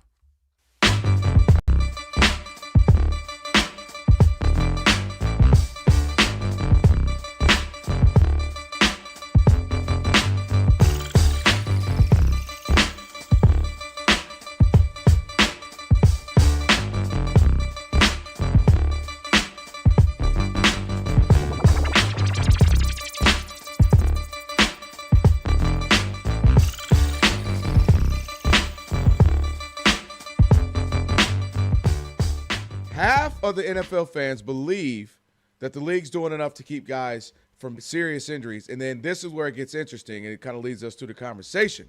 Most fans, 60%, they support expanding the season, playing more games, including some who say they're okay with that because the players make enough money. So if you move the salary up, basically what are you complaining about? The risk is worth the reward because you had a chance to make more money. And then 70%, they call them super fans, absolutely endorse more games. My thing about this, Rob, this is where sometimes to me, I know fans matter in all things, and you should absolutely listen to them at times, take into consideration. It should be weighted. But here's the thing. You and I have talked about this so many times. The players in the NFLPA specifically have to realize that if the NFL continues to get what they want, they won't stop, right? This went from 16 to 17 in 2021. And who's to say it goes to 18 in the next couple years? And then does it go to 23, 4, 5 years after that? And to me, I wonder at what point do you say, we're not saying it'll never change. We're not saying it will never increase. But do you ride this out a little bit? It just went to 17 in 2021. Do you give it a handful of years, 5, 10 years, see how it goes, see if there's new data around injuries, see if there's new information about guys and, and their health, and do you find new safety and equipment and technology? That will be my concern, Rob, is that, okay, if you expedite this to 18, you speed it up to 18, 20's in the back of your head. Well, might as well make it a cool 20, right? And we'll give them an extra buy or two. And to me, we already know from one end, that's what makes football great is the scarcity of it. It's only 17 games. And then also, again, we know the health dangers of it, and we've all become okay with that. We all understand that. But to me, you got to at least spread it out longer, more years to find out what you got, to see how it's working out, to see how guys are managing. You can't just be so much in a quick rush hurry to do this. Again, we just went to 17 4 years ago. So what's the rush? What's the speed to me? I don't understand why we were 16 for so long. I think like 30 years or so, give or take. Well, it's pretty easy. I don't know what you don't understand. I understand the money, but I'm saying it's just money. They don't care about the players. They could care less. The pension plan they have for the players, the medical plan that they have after their careers are over. The NFL does not care about the players, and the union is so weak it gets destroyed every collective bargaining session. It's embarrassing. I mean, the difference is, when fans don't know and don't understand it, is you take a local game, right? A local exhibition preseason game where you make no money on it, right? That's on local TV with your local announcers, right? They don't make any money on that. Take that game away and make it another game that they can sell to the national as what you want, 3 Monday nights? Like they don't care. Let's have a Monday night on ESPN, ABC, and we'll sell another one to some streaming thing. You know what I mean? Yep. Like they don't even care. That's why they don't care about dueling games. They don't care. Oh, why would you have 2 games on simultaneously? They don't, because I'm getting money from both. That's why. I don't care. I don't care. I don't care about if we're eating into our own ratings. I don't care. They don't care about anything other than how can we make more money? Get on a plane, fly and play in Europe, go to some terrible field in Brazil, go to Mexico. We don't care. Who's going to give us the most money? That's it. So fans buy into it. That's seriously. The collective bargain, I want to clarify something. It runs through 2031, so that would be when they were to change it, that's when it could happen if they were to do it then. So they got a handful of years before they can do that. But again, to me, we talked about it a gazillion times. If you're the NFLPA, you got to stand on business somewhere because you talked about it. The health care, you get 5 years, and after that, you don't get anything. But the health care for people who don't understand, seriously, Kelvin, is 5 years after you retire. So the average career is what? 3 years? 4 years. Okay, so you get in the league and you play. I'm talking about the average career. Yeah. So you play. You're 23 years old, 24 years old, right? Then you got to wait 5 years. That's 29. Then for the next 5 years, you get health care. So from 29 to 34, you get health care funded by the NFL. And then after those 5 years, you're on your own. Who needs health care at 34? Right. You know what I mean? Unless you have some sort of disease or something, but you don't need that. You need it when you get older.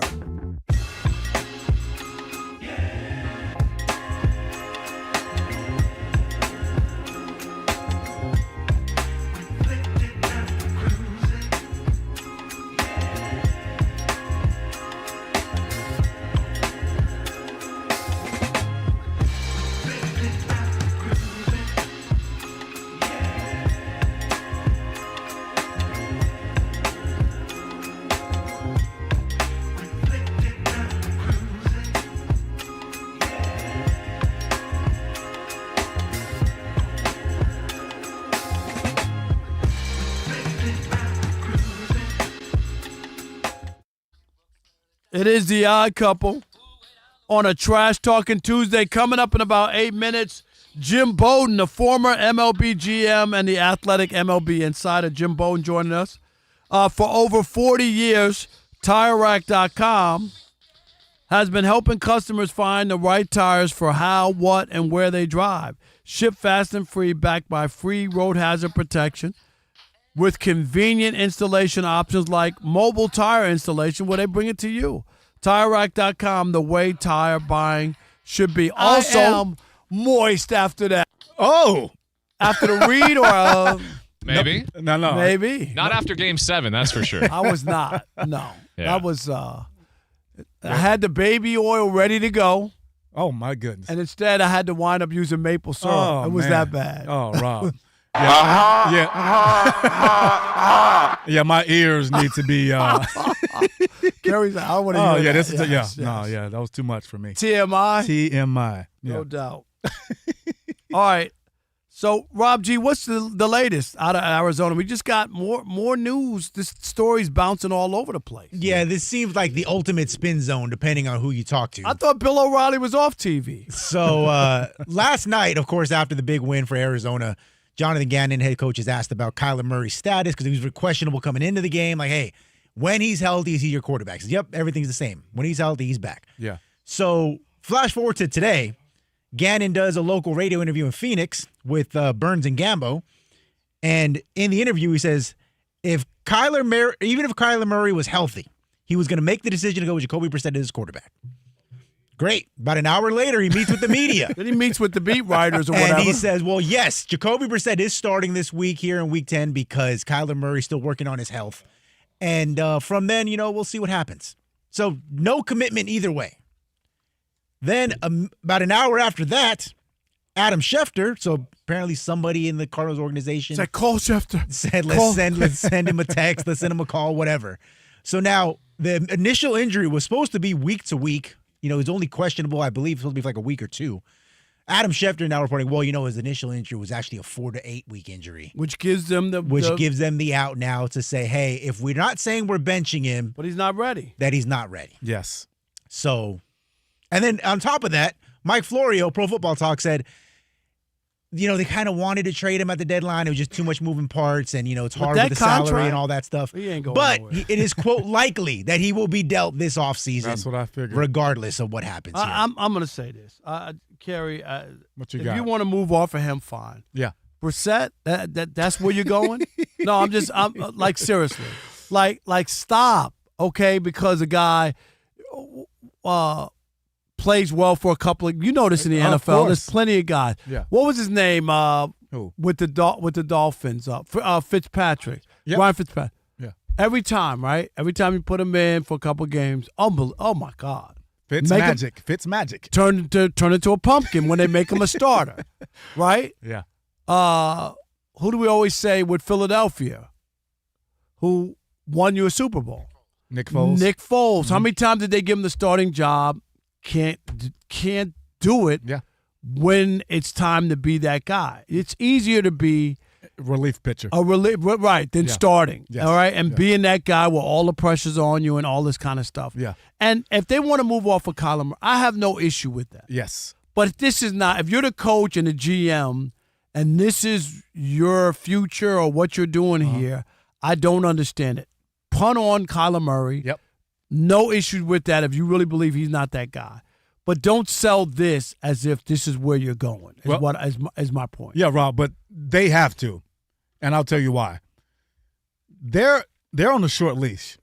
Gannon, his time can be up in there if they don't start to get some wins here, right? And so we're just talking about in the interim right now. You're right. Like, if you're going to punt on Kyler, then that's fine. But I'm talking about in this moment. Okay, go ahead. They got to win games. Okay, so go ahead. And right now, Jacoby Brissett gives them the best chance to win right now. Okay, so now if he's playing, you make your move, and you lose the next 3 or 4 games. What do they look at? I'm just saying. No, yeah, for sure. As a coach and GM, now where are you? They're out of there. Okay. Yeah. I'm just saying. It's that simple. Like this is what you're hitting your. Yeah. He's not even a top. No. He was a 5th round pick. He's a journeyman. 100%. You're better off with a Sam Darnold, with a Danny Dimes. I'm dead serious. Yeah. A 5th round pick is now what you're hinging your wagon to. Yeah. I just don't.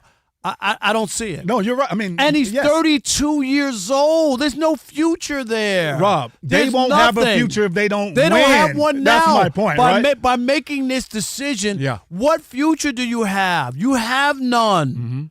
You're hitching your wagon to a 32-year-old quarterback. Yeah. No, I know.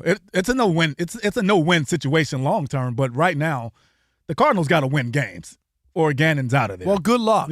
I'm just saying. All right, coming up, Jim Bowden, the former general manager, of course, in Major League Baseball, and he works for the Athletic MLB Insider. We're going to talk with him, catch up, clean up on some baseball stuff at post-World Series. But first, let's get you caught up with Steve DeSager. The first college football playoff rankings have come out tonight. Selection Sunday is December 7th. Steve, I just want to know what Louisville is. That's it. Number 15 in the country. That's it? That's not good news. Even worse news, at the moment, Texas and Oklahoma would be out. They are 11 and 12, but you see Virginia as an ACC champion, though lower, would be taken.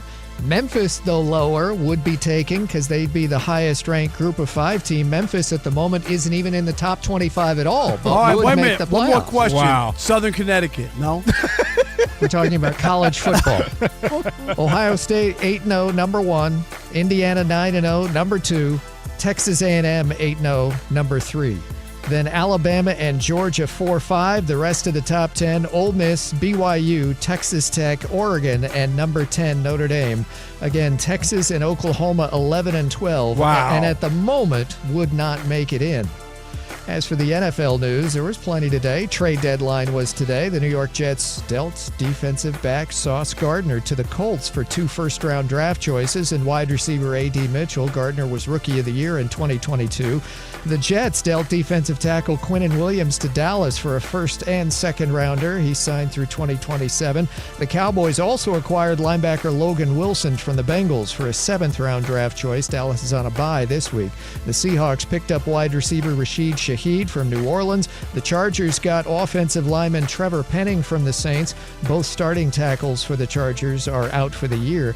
Jacksonville acquired wide receiver Jacoby Myers from the Raiders. Cardinals quarterback Jacoby Brissett will start again Sunday at Seattle. Kyler Murray has been out with a sprained foot and has been limited in practice. The Falcons signed kicker Zane Gonzalez and cut kicker John Parker Romo, who missed a late extra point in Sunday's 1-point loss.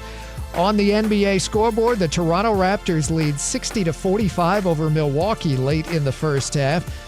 The late game will have the Clippers hosting 7-0 Oklahoma City at 11 p.m. Eastern Time. Kawhi Leonard of L.A. out with a mild ankle injury. Among the 10 NHL games, Flyers holding on 3-2 now at Montreal mid-second period. Mid-first period, Oilers out to a 2-0 lead at the Stars. Padres pitcher Yu Darvish will miss next year after elbow surgery. The Red Sox re-signed outfielder Jarren Duran. Back to you. All right, Steve, thank you. It is the Odd Couple on a Trash Talking Tuesday. You can start lining up for Trash Talking Tuesday, 877-99 on Fox, 877-996-6369. Rob Parker, Kerry Rhodes in for Kelvin Washington, and aches and pains can sneak in during the holiday hustle and bustle. Aleve can help you forget the pain and make happy memories instead. With just one pill, Aleve provides up to 12 hours of body pain relief so that you can keep moving. Use as directed. All right, let's welcome in Jim Bowden, the former MLB GM, and, of course, he's with the Athletic MLB Insider, and on Twitter or X, Jim Bowden GM. Jim, what's happening? Say hi to Kerry Rhodes. Rob, Kerry, how are you? Happy Tuesday. Yes, how you doing, Jim? Great to have you on a Trash Talking Tuesday. And, Jim, let's get right to it. Did the Blue Jays choke this World Series down, or did the Dodgers win it? Because I believe the Blue Jays choked. Yeah, the Dodgers won it. I mean, they did. Dave Roberts outmanaged John Schneider in the World Series. Dave Roberts was brilliant on his moves. I mean, putting Andy Paz there for his arm, and then he makes the catch over Kike was huge. Putting Miguel Rojas in there the last couple of games, obviously huge move. And then just the way he handled the pitching staff. You're sitting there in a Game 7. A year ago, he wins the World Series because of his bullpen. This year, he takes his starters, he puts them all in Game 7, and he gets another ring. Dave Roberts was brilliant. He's a future Hall of Fame manager. He's already clinched that, regardless of what happens the rest of his career. And the Stars were stars at the end of the day. Jim, wait a minute. And they pitched. No, I'm just telling you. Look, wait a minute, Jim. Wait, I want to get this. Okay, let's do this. So the Stars were the Stars. The team batted .203. Freddie Freeman didn't hit. Mookie Betts didn't hit. Shohei had one game. I mean, you're not talking about the right Stars. No, but I'm saying in that game, and Rojas is the right. They put him in for defensive purposes, not they the home run in the ninth inning to tie the game.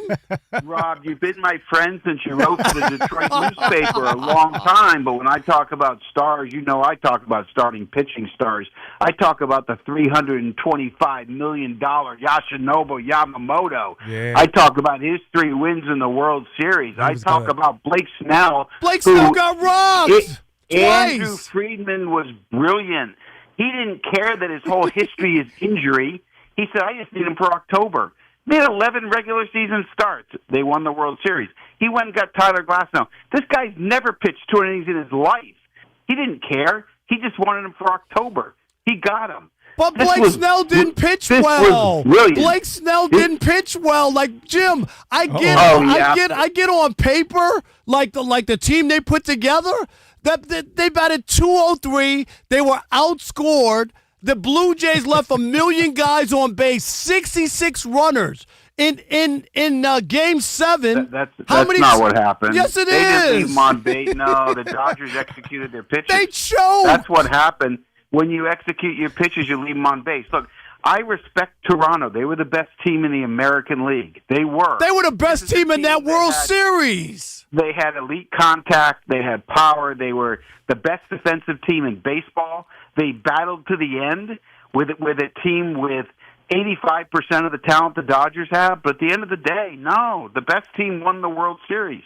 That's it. Jim. It's over. 2 years in a row. Jim, And by the way, They're the favorites to three-peat. And if I'm Andrew Friedman and I'm Mark Walter, I'm going to go get Kyle Tucker and put him in right field next year. But well, you know what? I'm going to go get Edwin Diaz, and I'm going to make him close. Go ahead. And you know what? My payroll to $500 million. Good. Keep doing this. And, you know why? Because it's fun to have trophies, baby. Hey, and you know what? It's good because they were one ninth-place hitter out away from it being $1 billion bust right in their face. So you go ahead and load up, and you could barely beat the Blue Jays, and it took like a ball being stuck in the outfield underneath the fence for you to win. Like everything that they needed to happen happened for them. Look, Jim, I'm happy you're standing your ground. I'm happy you're standing your ground, Jim. I love Rob. I understand the odd couple and all that stuff. But, I mean, we got to be realistic on what we're watching here, right? Because the Dodgers had weaknesses. I mean, Rob's not wrong about that. I got to watch Kike Hernandez start, and I love Kike, but he's an extra player, right? Yeah. I love Miguel Rojas, but he's an extra player, all right? It's okay. So you know what's great about the World Series is whatever weakness you have, it shows up. Their bullpen wasn't good enough. I get it. But they also had injuries to Tanner Scott and Kirby Yates and a lot of other people. But you know what's great is now Andrew Friedman and Dave Roberts and Brandon Gomes can look at what they didn't have in the World Series, and they got the next 3 months to fix it, to put together a 112-win team for next year. So that's what's going to be fun. Let's put Tucker in right, move Tio to left. Let's go get Edwin Diaz to close for next year. Like, this is going to be fun. You just signed Tanner Scott to a big contract. What about that? No? All right, Rob, let's go. But stop, I'm going to be quiet. All right, be quiet. Now, look, Jim. Jim, on the lighter side, I'm gonna allow you to get this out, okay? Award season coming up, right? And so, obviously, the fan favorite, I think, for the AL MVP is Cal Raleigh this year, and obviously he had a great season. But is it a clear-cut decision that he's that guy, or Aaron Judge still has a chance to sneak in and win that award? Yeah, it's a great question, Kerry, and I'm glad you hit the mute button on Rob. Here's the thing. So Cal Raleigh, I think, is going to win the MVP. Oh wow! I think if you're in the analytics and the metrics and the numbers, Judge probably does deserve it. I get that argument, but look, this is not going to be a computer that decides who wins it, right? It's going to be human element. It's going to be the baseball writers that decide that. And I think what's significant is you're talking about 60 home runs from a catcher who sat there behind home plate, was involved in every pitch the Mariners were in, right? Every time he played, he and the pitcher were in every game, but he had more involvement in the game than anybody else. He put down the right fingers. He framed well. He stopped the running game. He had huge hits. So I think Cal Raleigh's going to win it. I don't think it's a slam dunk. I think the vote's going to be somewhat close, but I think Raleigh is going to edge out Aaron Judge at the end of the day. I think it would be a travesty if Aaron Judge doesn't win MVP, and I'm dead serious. Jim, well, get ready for a travesty. Okay. It's like you didn't think Soto would get $500 million, and he got $760. I did. I was wrong on that one, Jim. You were right. But Jim, here's my issue. Seriously, I'm an Aaron Judge guy. Yeah, but in a league where the league average is 242, is that what it is now, Jim? Right, like around 242. Yeah. Aaron Judge batted .331 with power. Oh, I know. Missed 10 or 12 games, only hit 7 home runs less. Yeah. All of the other numbers are not even close. Yeah. Like all the other numbers. Am I right? Right. Facts. Yeah. So I don't know how you. So Raleigh's going to win. 60 home runs as a catcher, Raleigh's going to win. But everything you're saying is facts. I'm not going to argue with any of it. Right. And I love him. And really, at the end of the day, it should go this way, right? Raleigh wins MVP, and Aaron Judge wins the Hank Aaron Award for the best offensive player, right? That's really what it should be. It should be the other way around then. No. But I just Mariners aren't even in the postseason if it wasn't for Raleigh. Let's be realistic. where would the Yankees be without Judge? You saw when he missed those 10 games, the season went sideways. Yeah, that is true. No doubt. It's a good argument. Look, it's 1A, 1B, but it'll be Raleigh over Judge. Sorry about the travesty. It's coming. All right, let's go here. Free agency's coming. Give us the 2 or 3 top. Who's going to get the big bag? Who's going to be the most sought after? We're starting to see people opt out, and they're going to be available. Yeah, Yeah, so Kyle Tucker will be the number one free agent. I mean, this is a guy who hits 30 homers, steals 30 bags, plus defender and right, good arm, runs the bases extremely well. Jim, say Yankees. Say Yankees, though. He'll get the biggest bag, somewhere between 400 and 500 million. Dodgers, Yankees, that's fit for him. Wow. It would work. It would work well with the Mets, Phillies, and Giants, but I think Dodgers or Yankees. Yeah. Look, Kyle Schwarber and Pete Alonso, I love both of them. They're 40 home runs. They play every day. They grind. They both should probably be DHs, but they're going to get bags. Pitching-wise, you're going to get Ephraim Valdez. You're going to get Ranger Suarez, Dylan Cease, Tatsuya Imai from Japan is going to be another name. Yeah. And then, of course, my favorite free agent's Bo Bichette. Absolutely love this dude. Long as that knee is healthy, put him at second or third. He'll lead the league in hitting. Great makeup. Alex Bregman, the biggest stage in October. He loves it. He opted out, so he's ready to go as well. Cody Bellinger had a great year with the Yankees, and the fact he can play first, right, center, or left certainly increases his value. And that's a good ballpark for Cody, yes, right? It is. He yes. played great for them. Hey, I do want to say this with Bo Bichette. I don't know if a lot of people know this. I know Jim knows this. I just told Kerry this before. Yeah. He was named after Bo Jackson because his dad played with Bo Jackson. Like when he tells that story, he says, I'm named after Bo Jackson, not a nickname of anything, like they call him Bo or something. Yeah. No, that's my name. Yeah. That's a good story. That's Bo Bichette. I know, Bo Bichette. Very nice. Hey, Jim, always a pleasure, my man. Before we go. Okay, here we go. I need to get Kerry's opinion on the Cowboys getting Quinnen Williams. Look, he's going to be a good player for them guys for a couple of years. I don't know if he's a difference maker for the defense, though. They still need a pass rusher to help him out on the edge. So he's going to be a good player, though. It's a good pickup. Would you have made the trade if you were the Cowboys? That's what I need to know, Kerry. You had to. Because Jerry Jones put it out there that he had this big free agent signing. So if you didn't make that one, it was going to be the linebacker from Cincinnati, so it didn't make sense. Yeah, they had to do it. All right. And one last one before I go. Okay. I got to ask you about the Lakers. It's been a lot of fun. No LeBron. Doncic sits out. They still win. I mean, tell me about this Lakers team. It looks exciting. LaRavia looks really good. Yeah. They feel like they got a lot of energy. They play hard. Give me your take on the Lakers, you guys, real quick. I think the West, I'm still not counting them. I still think it's going to be a rough ride. You're still not counting? Yeah, I'm not. No, the Lakers in the mix. Because when LeBron comes back, things change, and it won't be the same. Yeah. Okay? That's true. We saw LeBron and Luka get knocked out, right? Mm-hmm. Like you would think that they shouldn't be. And I'm not convinced. Rob, this team has a new energy. I think they're good. I think they're going to be good. Did they get a new coach? They're a playoff team. Okay, all right, all right, Jim. I got to run. Thank you. Guys. All right, Jim. Appreciate it. Thank you, buddy. Yes. All right, it's your turn. 877-99 on Fox. Guess what? Trash Talking Tuesday is next, right here on Fox Sports Radio. Stick and stay. Because, oh, God, Kerry, look at the lines light up in the U.S. of A. Yes, they're lit. It's Trash Talking Tuesday.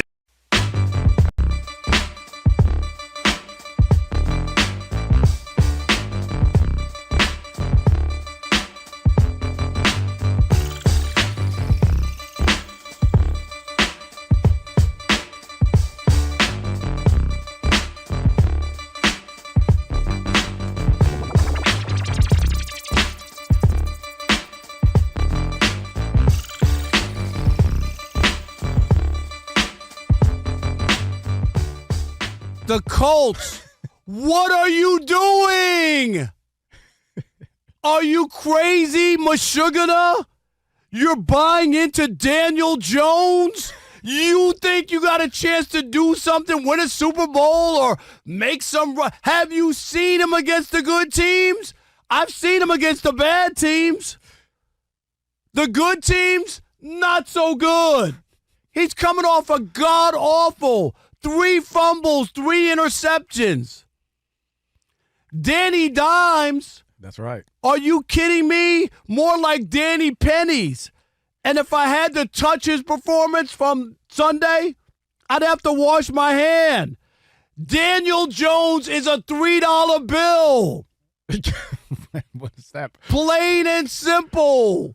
He will not get you where you want. You're kidding yourself. You're mortgaging like you got a chance to come out of the AFC and you got some magical formula. Let's go and let's load up and we're going to buy into Daniel Jones. You have to understand he was available for a reason. No, you didn't luck up. Ask the Minnesota Vikings, who had an unbelievable year with Sam Ronald McDonald. Oh, my goodness. And then the playoff game came, right? The last game of the season against the Lions to win the division, which makes a big difference between playing a road playoff game or having to bye and hosting the next round. Yeah. It's a huge game. Wet the bed. Then the playoff game, wet the bed. And they decided, okay, you know what? Thanks. And Daniel Jones, the best I can do is maybe look at him and think, this is what they did in Seattle when they grabbed when they went and they decided that they were going to get Geno's Pizza, and they thought that was going to turn their fortunes around. And guess what? He played well his first year. Yeah, he did. Look at him now. He was so great. They couldn't. They moved on, made a trade, right? Mm-hmm. And look at where he is in Las Vegas. Vegas, yeah. If you feel honestly like you have something going and you want to load up, I understand the thinking. Yes. I do. Okay. But, Kerry, I'm sorry. I'm not giving up the future for Daniel Jones when the two toughest teams he played awful against, and go look at who they've beaten. That's why I have an issue with it. You will not be playing bad teams in the postseason. Right. All right. If this was the rant when the season started and they took Sauce and they did all this before the season started, I'd agree with you. Right now, the Colts are the number one team in the AFC. They haven't had any success in years. They've tasted success. Daniel Jones has been great, except for this last week. I'm going to side on the side of it was an aberration last week. He's not going to play like that. He's going to play better. He has another MVP candidate in the backfield to take some of the pressure off with Jonathan Taylor. If you're the Colts, this is the right move. You go out, you go get some players that can come in and really get this thing rolling in the direction you want. And specifically this year, there are no top seeds in the AFC that's a guaranteed to win a championship this year. In past years, we knew who the players were. This year, we have no idea. Right now, they're number one in the AFC. Daniel Jones is playing well. And before the season started, I thought he was going to be a backup in Indianapolis and his career was going to be over. The resurgence that he's had this year, the way he's played, the way he's looked, sans last week, has just been remarkable, Rob. So I'm not with you on this take. I think the Colts going out to get a guy like Gardner to come in and bolster that defense. They're going to the AFC Championship, Kerry. Are they? I'm asking you. What do you mean? Are they going to the AFC Championship game? They have a good chance. No, that's not what I asked you. What are you asking me, though? I'm asking you, are they going? You got Daniel Jones. You got Daniel Jones. You got Jonathan Taylor, right? Yes. And you got Tyler Warren. You got the tight end. And you got Sauce Gardner now, right? Yep. Are they going to the AFC Championship game? The Colts? No, that's yes or no? I can't answer that one, Rob. Why no, I can't because I don't know. I don't know. Can. You're not putting me on the spot to say yes there because I don't know. Why can't you? Because I don't know. Can't means but unable right now, to. No. Can't means unable to. Sure. You can't walk on the air. All right, Rob, listen. Can't means unable to. You are not pressuring me to say the Colts are going to the AFC Championship game. But right now, making the move of bringing in Sauce and giving away 2 first-round picks that don't mean nothing right now is the move for the Colts to go out and try to win this thing. So are their minds and their hearts in the right place, Rob? Yes, I'm going to say that. But I'm going to let you make the proclamation that they're not going. So you're saying they're not going.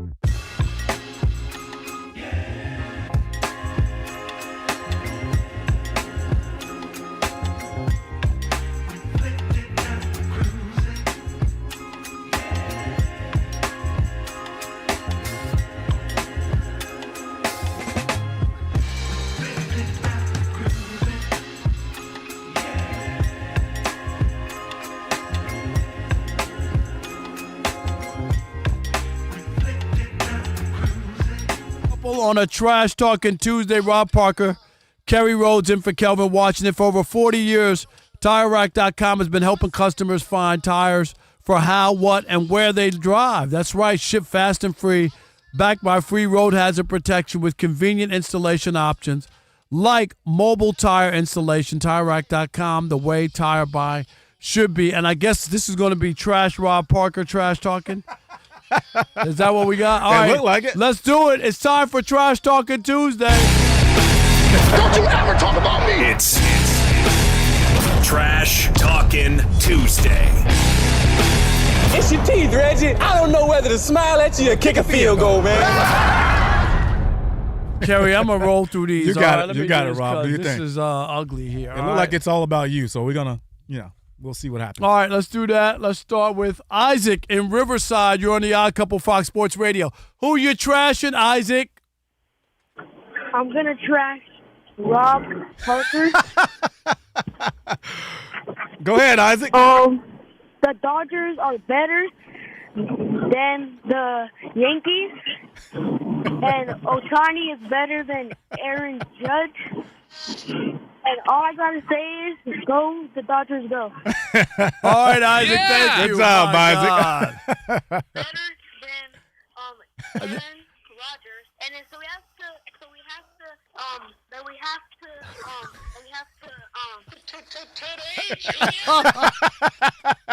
Scott in Pennsylvania, you're on the Odd Couple Fox Sports Radio.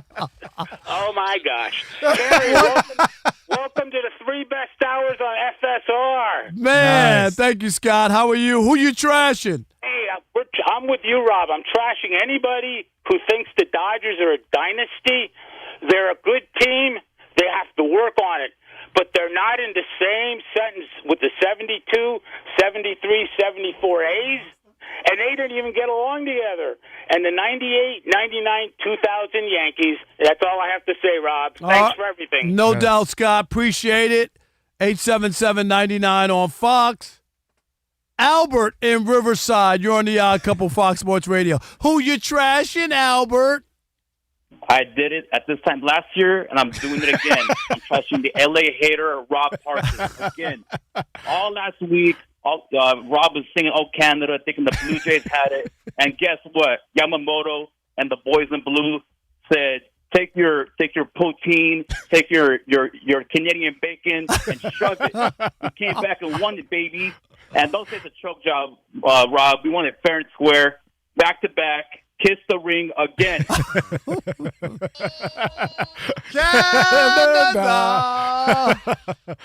Oh man. Funny. All right. We got MJ in New Orleans. You're on the Odd Couple Fox Sports Radio. Who you trashing, MJ? Put the camera on Professor Rob Jedediah Parker, the reporter covering sports since 1986, going to a new low, proving he will forsake his country and countrymen, all in an effort to protect his pick. Even singing the Canada Dry Anthem. Jack E. Robinson is turning over the Drake. Choosing to side with Drizzy. What did I miss? Drake. Joining him taking yet another flaming hot L, and instead of admitting, I was wrong, what does Rob do? He changes the narrative. Instead of giving the Rodgers their due, going back to back, he then scapegoats the Blue Jays. Labels them chokers, all in an effort, and then comes up with a Woody's award-losing song. Rob, stop it. Stop it. All right, MJ, thank you. Jay in Kentucky, you're on the Odd Couple Fox Sports Radio. Who you trashing, Jay? Jerry Jones of the Dallas Cowboys, because there's no D in Dallas. You are 3-5-1, have the worst defense in NFL history. Just got embarrassed in primetime at home versus a career backup. You should be you should be selling, not buying mediocre players. Stick to natural gas.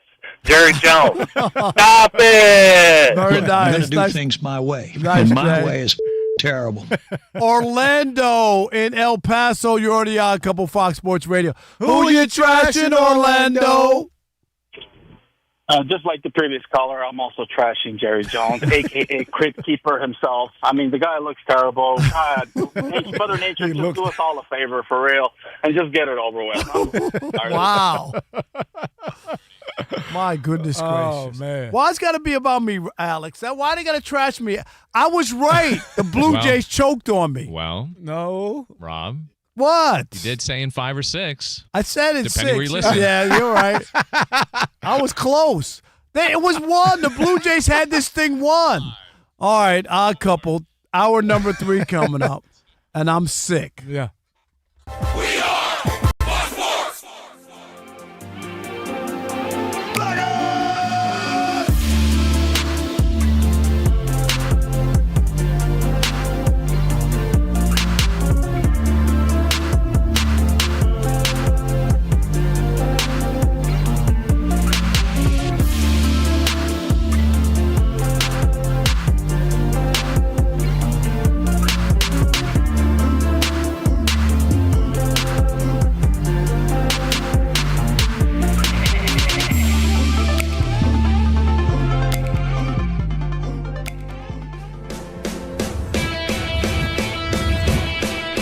Wake up, it's 2 pros and a cup of Joe, Fox Sports Radio. You ready? Yes. I'm Colin Cowherd. This is The Herd. You are listening to The Dan Patrick Show. It's the odd couple. You know what time it is. Let's get it. Fox Sports Radio. Bigger, bolder, and better than anyone in the game.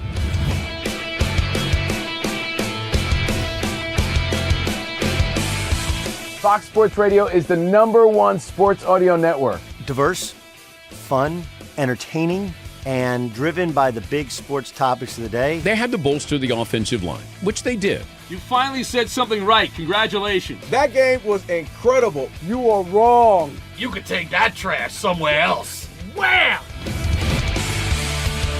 We have a very special connection with our audience, our listeners. People feel that friendship. And I appreciate y'all, so I love it. It's all for you. Thank you. I'm your favorite fan. Thank I you. love you. You're very talented. You're the best. Thanks for taking my call. Sure. Great show. Thank you, Jim. You sound like Joe Pesci. How am I funny to you? I can't help but notice that the W-2s for the quarterback look a lot higher. That's because we're worth it. You gotta be kidding. He never was an elite quarterback. This team is unstoppable. He made the right call. You know that's right. LeBron James is a legend. No, he's not. He complains all the time. You say Brady's the greatest quarterback of all time, but Eli Manning beat him twice. Wrong. Wrong. For 25 years, Fox Sports Radio has dominated the sports audio landscape with the biggest talent and the best programming available. We talk sports and we have fun doing it. We talk about life. Sports radio is where you go after the games are over, and then the discussion begins. If the Chiefs win. Sorry, Patrick Mahomes here. What do you mean by if the Chiefs win? It is live. It is unscripted. No other medium can touch that. And that's what makes it special. Yes.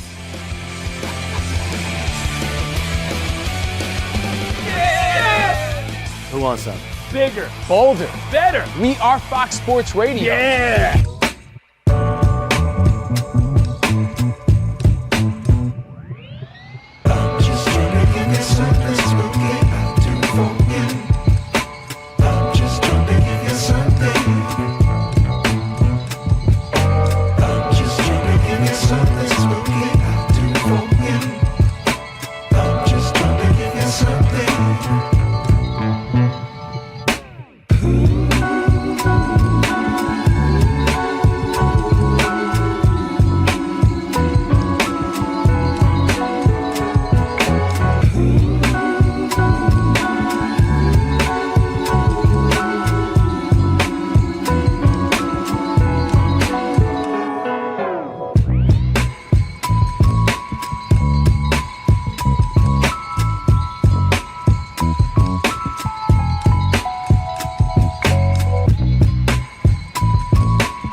In the first college football playoff rankings tonight, the top three are Ohio State, Indiana, and Texas A&M. Notre Dame is number 10, but Texas and Oklahoma would each be out as of now at number 11 and 12. Number 14, Virginia as ACC champ would get in. Memphis would get in as the best of the group of five. In the NBA tonight, Milwaukee with a 5-2 record is down big at Toronto still. Raptors 77-59 with about 9 minutes to go in the third. Big lead for Philadelphia at Chicago, 67-48 late in the second. Each team is 5-1. Among the 10 NHL games, Montreal was down 3-0, but now leads Philadelphia 4-3 end of two. The New York Jets traded defensive back Sauce Gardner to the Colts for 2 first-round draft choices. The Jets dealt defensive tackle Quinnen Williams to Dallas. The Cowboys acquired linebacker Logan Wilson. I'm Steve DeSager. I've been covering this league since 1987.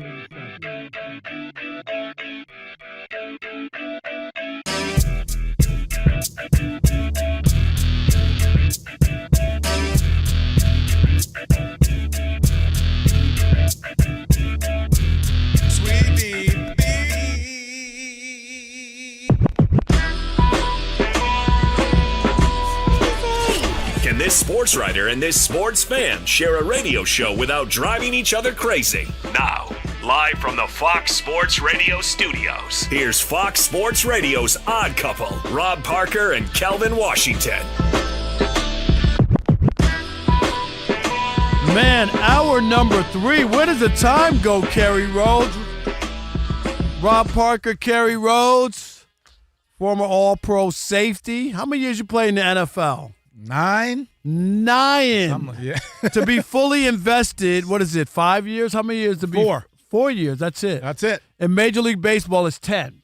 Is it really? Yeah, you got to play 10 years to be fully invested. Fully invested. Yeah. And but 4 years. Oh, you did more than 9 years. Oh, I knocked that out, yeah. Yeah, I that's got pretty that for good, sure, yeah. no doubt. Trash Talking Tuesday, man. I was the Rob Parker, Jerry Jones trash extravaganza. But, Yeah, it was. yes, aches and pains can sneak in during the holiday hustle and bustle. We're in November. Thanksgiving's coming up. Christmas will be here. A leaf can help you forget the pain and make happy memories instead with just one pill. There you go. A leaf provides up to 12 hours of body pain relief so that you can keep moving. Use as directed. And if you missed any of today's show, you'll want to catch the podcast. Just search Odd Couple wherever you get your podcasts. Right after the show, today's podcast will be posted. Be sure to follow the podcast, rate it at least 5 stars, because we're worth it. That's right. And you could even provide a review. Again, just search The Odd Couple wherever you get your podcasts, and you'll find today's show. Rob G's putting it together as we speak, and the best of version posted right at the end of this show. A lot to get to. Also, last call. We'll do that with some Ja Morant stuff we want to get to as well. So a lot of things to chime in. But first, we're going to go kick it around the NFL with one of my favorite people, Tyler Dragon. Let's welcome him onto the Odd Couple. Of course, USA Today national NFL reporter joining us here on a Trash Talking Tuesday. Tyler, say hello to Kerry Rhodes. How are you? Kerry, Rob, how y'all doing tonight? Good, Tyler. How are you? I'm doing good. It's been a busy trade deadline day in the Yes. NFL, but things have died down, which I'm thankful for. No surprises about the Jets trying to do whatever. Their season's over, so they're just trying to stockpile, and maybe they can find a quarterback at some point or in the draft. What your thoughts on what the Jets did? Because I thought that they fleeced the Colts. Well, I was surprised. I mean, they gave up their 2 cornerstone pieces on defense, and Quinion Mitchell and Sauce Gardner. So for them to trade them and get 3 first-round picks, I do agree with you. The Colts giving up 2 first-round picks to the Jets, that's advantage Jets. And then for them to get a first-round pick from the Dallas Cowboys, too. So the Jets are clearly in rebuild mode and have their eyes towards the 2026 NFL draft and the 2027 NFL draft with multiple first-round picks in both of them. So they better find a franchise quarterback in the next two drafts. Yes, preferably for Jets fans, the next draft. And can you finally given up on Justin Fields? Are you done with that or not? They gave up on Justin Fields. No, I'm asking when Woody you. Johnson pretty much called him on. I'm thinking, if I remember correctly, you can stop me. I think you thought he was going to do something. You know, I do, and maybe I'm wrong, but I think a lot of people did. I said he was going to be a serviceable quarterback in New York as long as he plays within the right system. I'll admit I was wrong. I feel like he's regressed from his time in Pittsburgh, the short sample size. I just feel he's not seeing the field well, and he holds onto the ball too long, and he's afraid to let it loose as a quarterback, and you can't have that. So, yes, I'm out on Justin Fields, and the Jets are surely out if you just paid attention to Woody Johnson's words and all the first-round picks that they accumulated today at the trade deadline. Yeah, Tyler, I was actually with you on Justin Fields. I thought he'd be okay, but also that situation he's in right now, they have no weapons. So, I mean, to actually say he's not a serviceable quarterback would probably be doing him an injustice. But do you think he's going to get a forced shot to be a starting quarterback? That's what I'm asking. No. There's no way. No coach or general manager is going to hook this wagon to Justin 100%. Fields. No. But let's switch. Let's get away from the Jets. Let's go to the team that they did a deal with the Colts. Mistake. I'm sorry. Rob, relax. Okay. So this is what they're obviously going in on this year in the AFC being wide open. They're putting all the chips in this basket and trying to win this year. What do you think the Colts go from here? Do you think they can maybe a here show? We go again. Okay. Can they be the number one team in the AFC and get home field advantage? So I've covered two Colts games, and they've surprised me in both. And right now, I feel like Jonathan Taylor is the MVP of the league. Good luck. However, that ain't it's happening. Hard for me to trust Daniel Jones as a quarterback. There we go. Thank you. Even though we're entering Week 10, Daniel Jones regressed a little bit last week against the Steelers. Yep. And playoff time in a hostile environment when pressure is on you and you're going up against teams like maybe the Kansas City Chiefs or the Baltimore Ravens or Buffalo Bills, I'm not going to put my money on Daniel Jones and the Indianapolis Colts unless Jonathan Taylor runs for 150 to 200 yards and is just the best player in the field. So I do like the move with Sauce Gardner. I think Lou Anarumo, their defensive coordinators, have done a marvelous job in Indianapolis. The Bengals should never fired him. But it's hard for me to trust a journeyman quarterback in Daniel Jones. Spot on, Tyler. No wonder you're at the USA Today and you're the national NFL reporter because you're so smart. You just sided with Rob, Tyler. He's not giving you that many problems. There you go. He's taking care of himself here. All right, let's talk about the Bengals and their terrible defense. My God. I mean, and the players, you don't very often hear that where, they'll kind of dance around it or say, it's unfortunate, we gave the lead, whatever. They're like, can they get a stop? Like, can they get, they can't get a stop. Like, that's a great win for the Bears. Are you kidding? Yes. It's a huge win. But the Bengals defense, and last year even was bad because last year they lost 2 games to the Ravens. And Joe Burrow had 9 touchdowns in those 2 games and lost both of those games. How bad is this defense? Yeah, it's the worst in the NFL. And then they traded one of their defenders that was the last few years one of their best players. I know Logan Wilson was benched in recent weeks, but to trade some of your talent on defense, I feel like the Bengals are just mailing it in. Their season was pretty much over when Joe Burrow got hurt. I know they were holding out hope that Burrow's going to come back in mid to late December, but when your defense is playing this bad, you give up 39 points to the New York Jets, and then you turn around and give up 47 points to the Chicago Bears. I mean, defense is the worst in the NFL, and it's not going to get any easier because they have the Steelers after their bye, then they have the New England Patriots, then the Ravens, and then the Bills.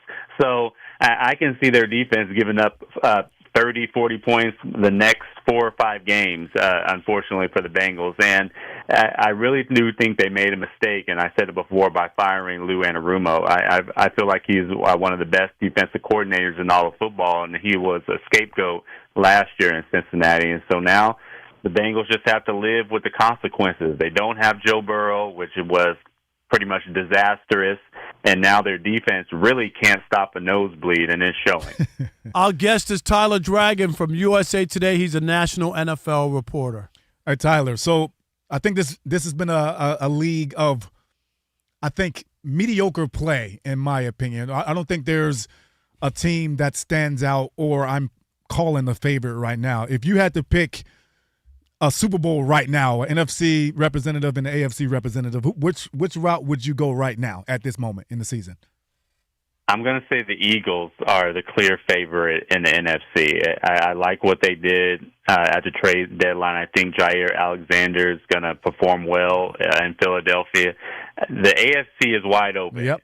However, it would not surprise me when it's all said and done if the Kansas City Chiefs were right there at the end. It would not surprise me at all. No, I don't want you. There's no such thing. I want you to make a pick. Don't say, because when you say, Tyler, I wouldn't be surprised if you're not saying anything. So if they make it, you could come back and go, well, I told you the Chiefs. And if they didn't, you could say, well, I didn't really say that the Chiefs were going to make it. We want you to make a definitive pick. Hey, Tyler, because this ain't going to fly on the Odd Couple. Tyler, see how fast he switched on you, Tyler? I know. He switched on me real quick. The switch up was real quick, less than 5 minutes. I will say this. My preseason pick was the Eagles and the Baltimore Ravens, so I'll stick with that. I do think the Ravens turn it around. I agree. I like what the I agree. They made. So, yes, I got the Ravens and the Eagles. All right, I like that a lot better than that. Don't be surprised because the Chiefs have lost 4 games already, and you got to admit, like everybody's, the offense or whatever is all ready to go, and they're back to No, did you watch last week? I did. They weren't back to anything. Yeah. Well, that was against one of the best teams in the AFC. Well, but that's who you want to play, right? They were without their standout left tackle and Josh Simmons. He's coming back. 3 of their 4 losses are without Rashee Rice. So, but here's the difference, though, Tyler. He's going to be back. Okay, here's the difference. Last year they were 11-0 in one-score games. Yeah. This year they're 0-4 in one-score games. It ain't the same. Right. They were very lucky a year ago. Almost everything went their way. Would you agree with that? I do agree with that. Every single year the Chiefs are in it. In the Super Bowl almost, or at least in the AFC Championship game. Not this year. Until they are not, you can't tell me otherwise. I'm telling you right now, no way, no how. Just like I was telling everybody about the Dodgers not winning the World Series. Okay, and then you were what? And what happened? No, but the Blue Jays choked though. The Dodgers didn't win. Relax, you were wrong. It's time for you to admit that Shohei Ohtani is the best baseball player of all time. Stop it! No, we're not doing for you to admit that. All right. Hey, Tyler, we appreciate you, my man. Thank you so much for joining us. Have a good one. Thanks for having me on. No doubt. Tyler Dragon, of course, with USA Today. All right, one of NBA's brightest stars could be on the move. We'll get to that next.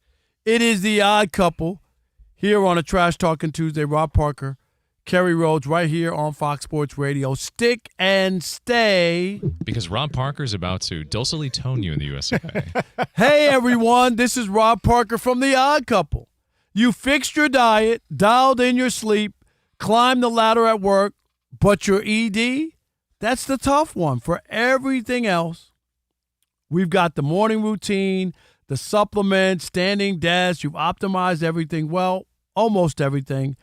There's one issue still that you haven't been able to crack. It's a tough one because ED isn't just the mindset. It's not about just the mindset. Sometimes your body actually needs support to get there, and that's where Rugiet comes in. Rugiet combines clinical expertise with fast-acting treatments that work, helping you have peak performance in one of the places you have to have it. That's right. You've handled the rest. Time to handle this. Get You want to go to rugiet.com/FSR to get your 15% off your first order.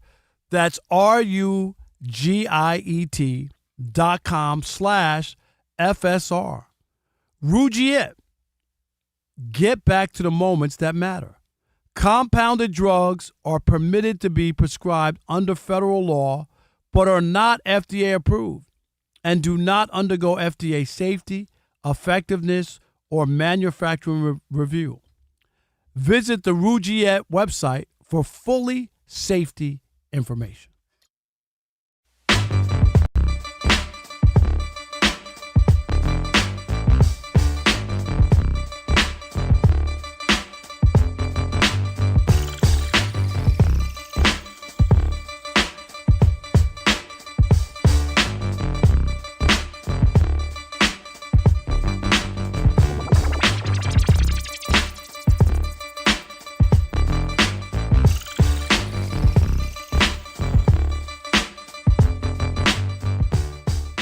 I'm saying it was the greatest choke in the history of the World Series. When you give up a home run to a ninth-place hitter who's had one hit in the previous month, you pitch from behind, you throw the ball over the plate, right, and he hits it out to tie the game with Ohtani on deck. Like, you could not ask for a more nightmarish ending to not winning a World Series when you have to get him out, you attack him, you throw fastballs, they throw like a slider or whatever, and you lose on that pitch. You don't lose on your second-best pitch. And then the Blue Jays, we were here.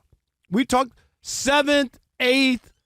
They had runners on second with nobody out, couldn't bring them in, and finally, in the 9th inning, a man on third with one out, couldn't bring them in, and then they end the game on a double play to lose the world. I mean, they left 66 men on base in Game 7. They left 14 on base, 8 in scoring position. It was a choke job. No, it wasn't. Stop it. You don't even believe it. You didn't even say it with conviction. That wasn't even Rob Parker. Who was that? That wasn't Rob Parker. You don't believe that. Let me tell you so many ways this wasn't a choke job. Number one, in fact, the Dodgers had to go out there, scrap, and win every single one of the games they won, including the 2 games they won in Game 3, which was a 2-gamer, doubleheader. They had to go out there and make the plays. Freddie Freeman had to hit a clutch home run and win that. Somebody had to do it. The Blue Jays had several opportunities to do it. Other Dodger players had opportunity to do it, too. You had Freddie Freeman do it. Then, you know who I want to give some credit to? Give me your cookie back. I'm giving it to Dave Roberts because Dave Roberts has been maligned, much maligned, has taken so much criticism, and every single thing he did the last couple games worked. We set up here on that Friday. They move Mookie down. Who gets a couple of RBIs?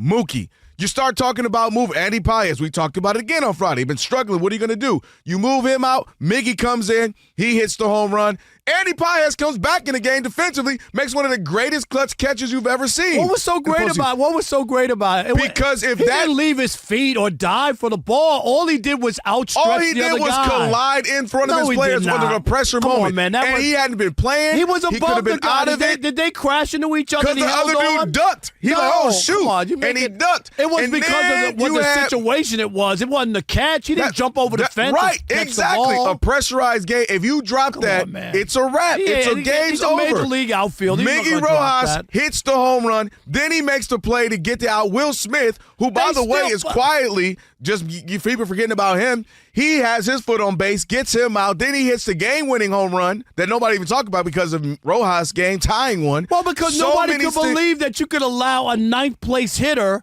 with one out in the ninth when you're 2 out from winning the World Series for a guy who had one hit in the previous month. You could get a hit.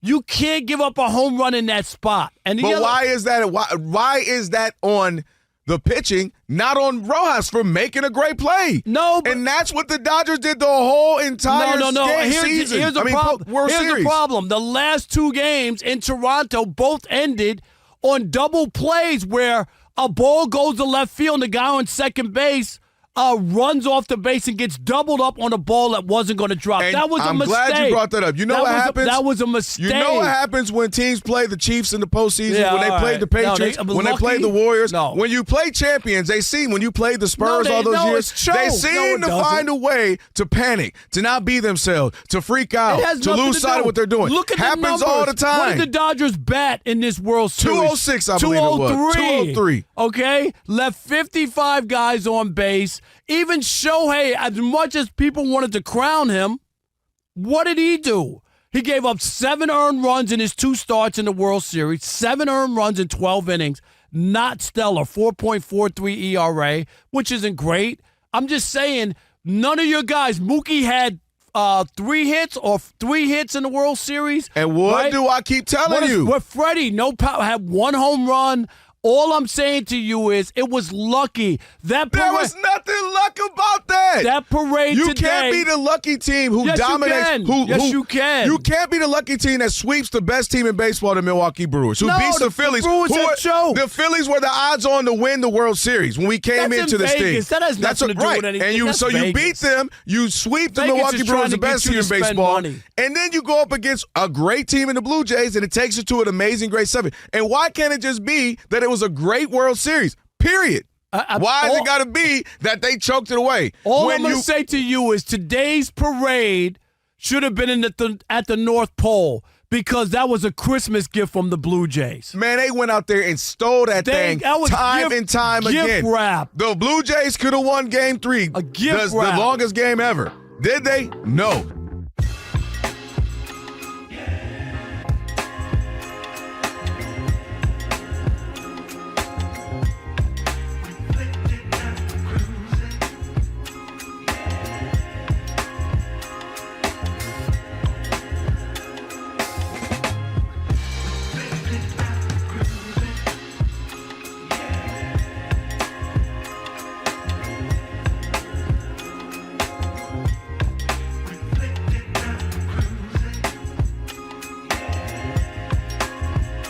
Couple on a Trash Talking Tuesday. That was a spirited edition, wasn't it, Kerry? Kerry Rhodes and Rob Parker here on Fox Sports Radio. Be sure to check out our brand new YouTube channel. Who is this? A flock of seagulls? Who is this? I just throw that out whenever I don't know. You don't know this song, Rob? No, I don't know this. You don't like this song? I don't know it. What? I said, is this the flock of seagulls? Who is this? It's a group of parakeet. Depeche Mode. What? I'm part of the Sun. All right. You know I know. Check out the new YouTube channel. Just search Odd Couple FSR on YouTube. Again, that's Odd Couple FSR. I like the way you do that. Be sure to hit the subscribe button. And don't stop there. Thumbs up icon. Comment away. Just search Odd Couple FSR and subscribe.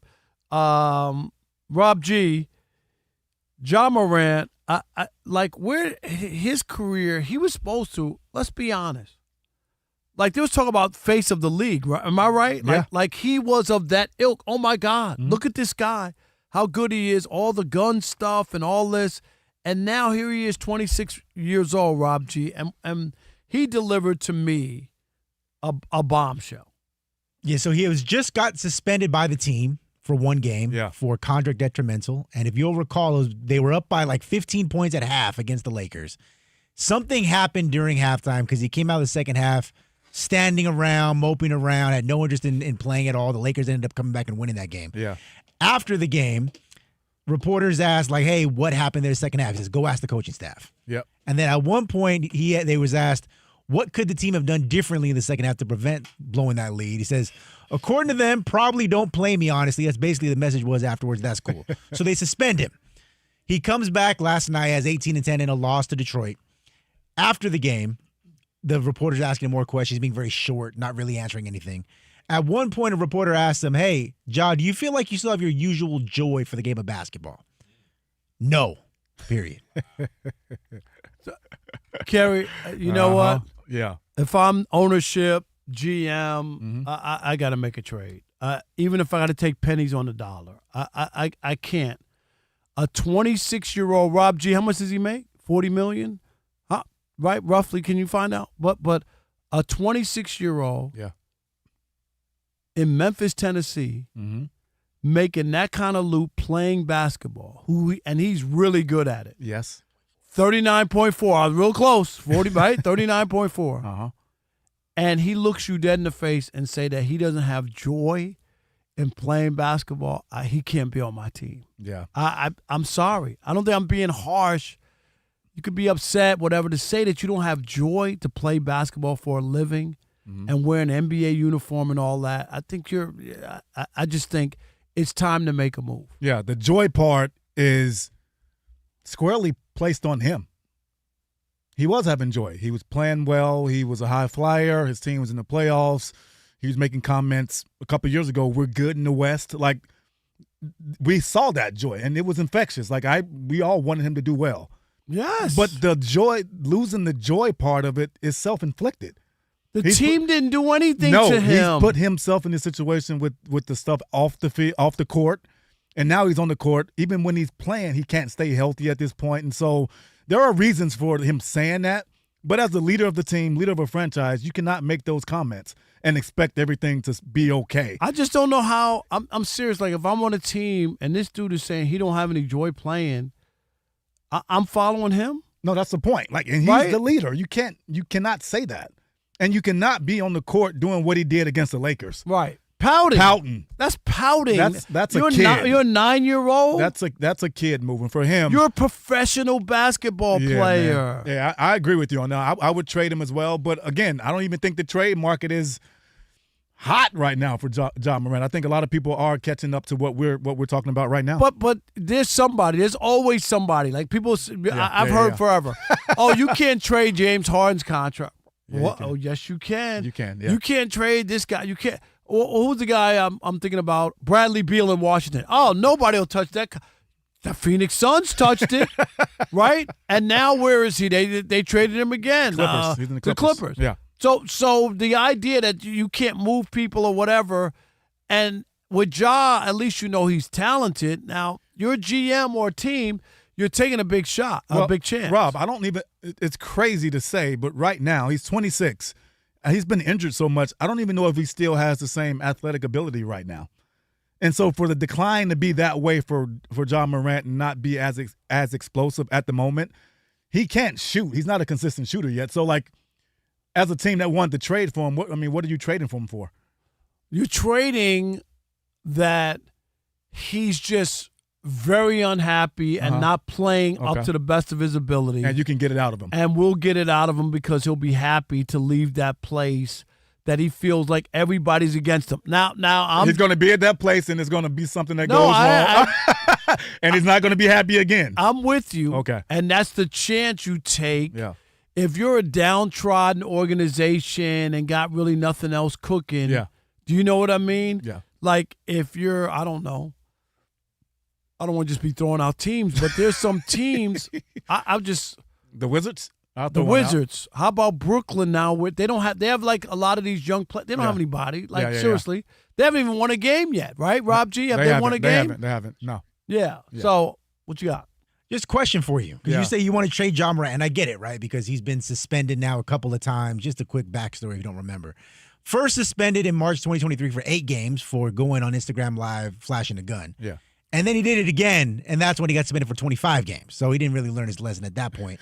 And if you recall, while he was suspended, he had free 12 all over his social media, like, hey, I'm the victim here. So right. That's one issue. The other issue is something that Kerry talked about, which is on the basketball court. When he first exploded on the scene 2020, his at-rim frequency, because he's at the rim, high-flying act, dunking on everybody, was 49%.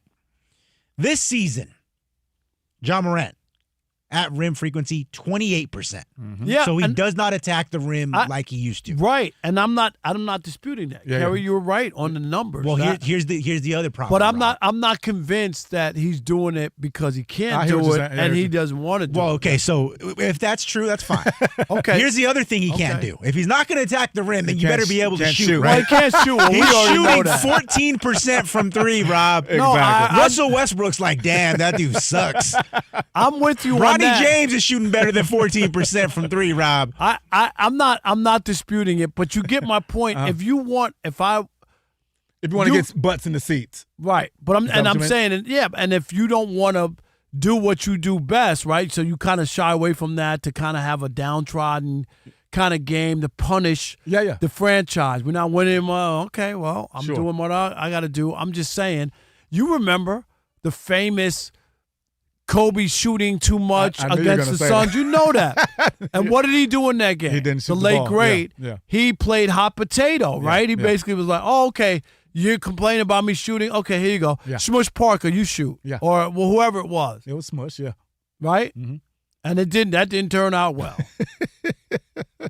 So I'm just saying, I'm not convinced that he can't play. Is it a risk? It's a huge risk for any GM or any team or whatever. So I get it. It's not that easy. All right, 877-99 on Fox, 877-996-6369. Should the Grizzlies look to trade Ja Morant?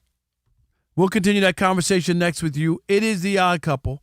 But first, let's get you caught up with Mr. Steve DeSager. Hello, we got three blowouts going in the NBA right now. End of 3 at Toronto Raptors leading Milwaukee 105-80.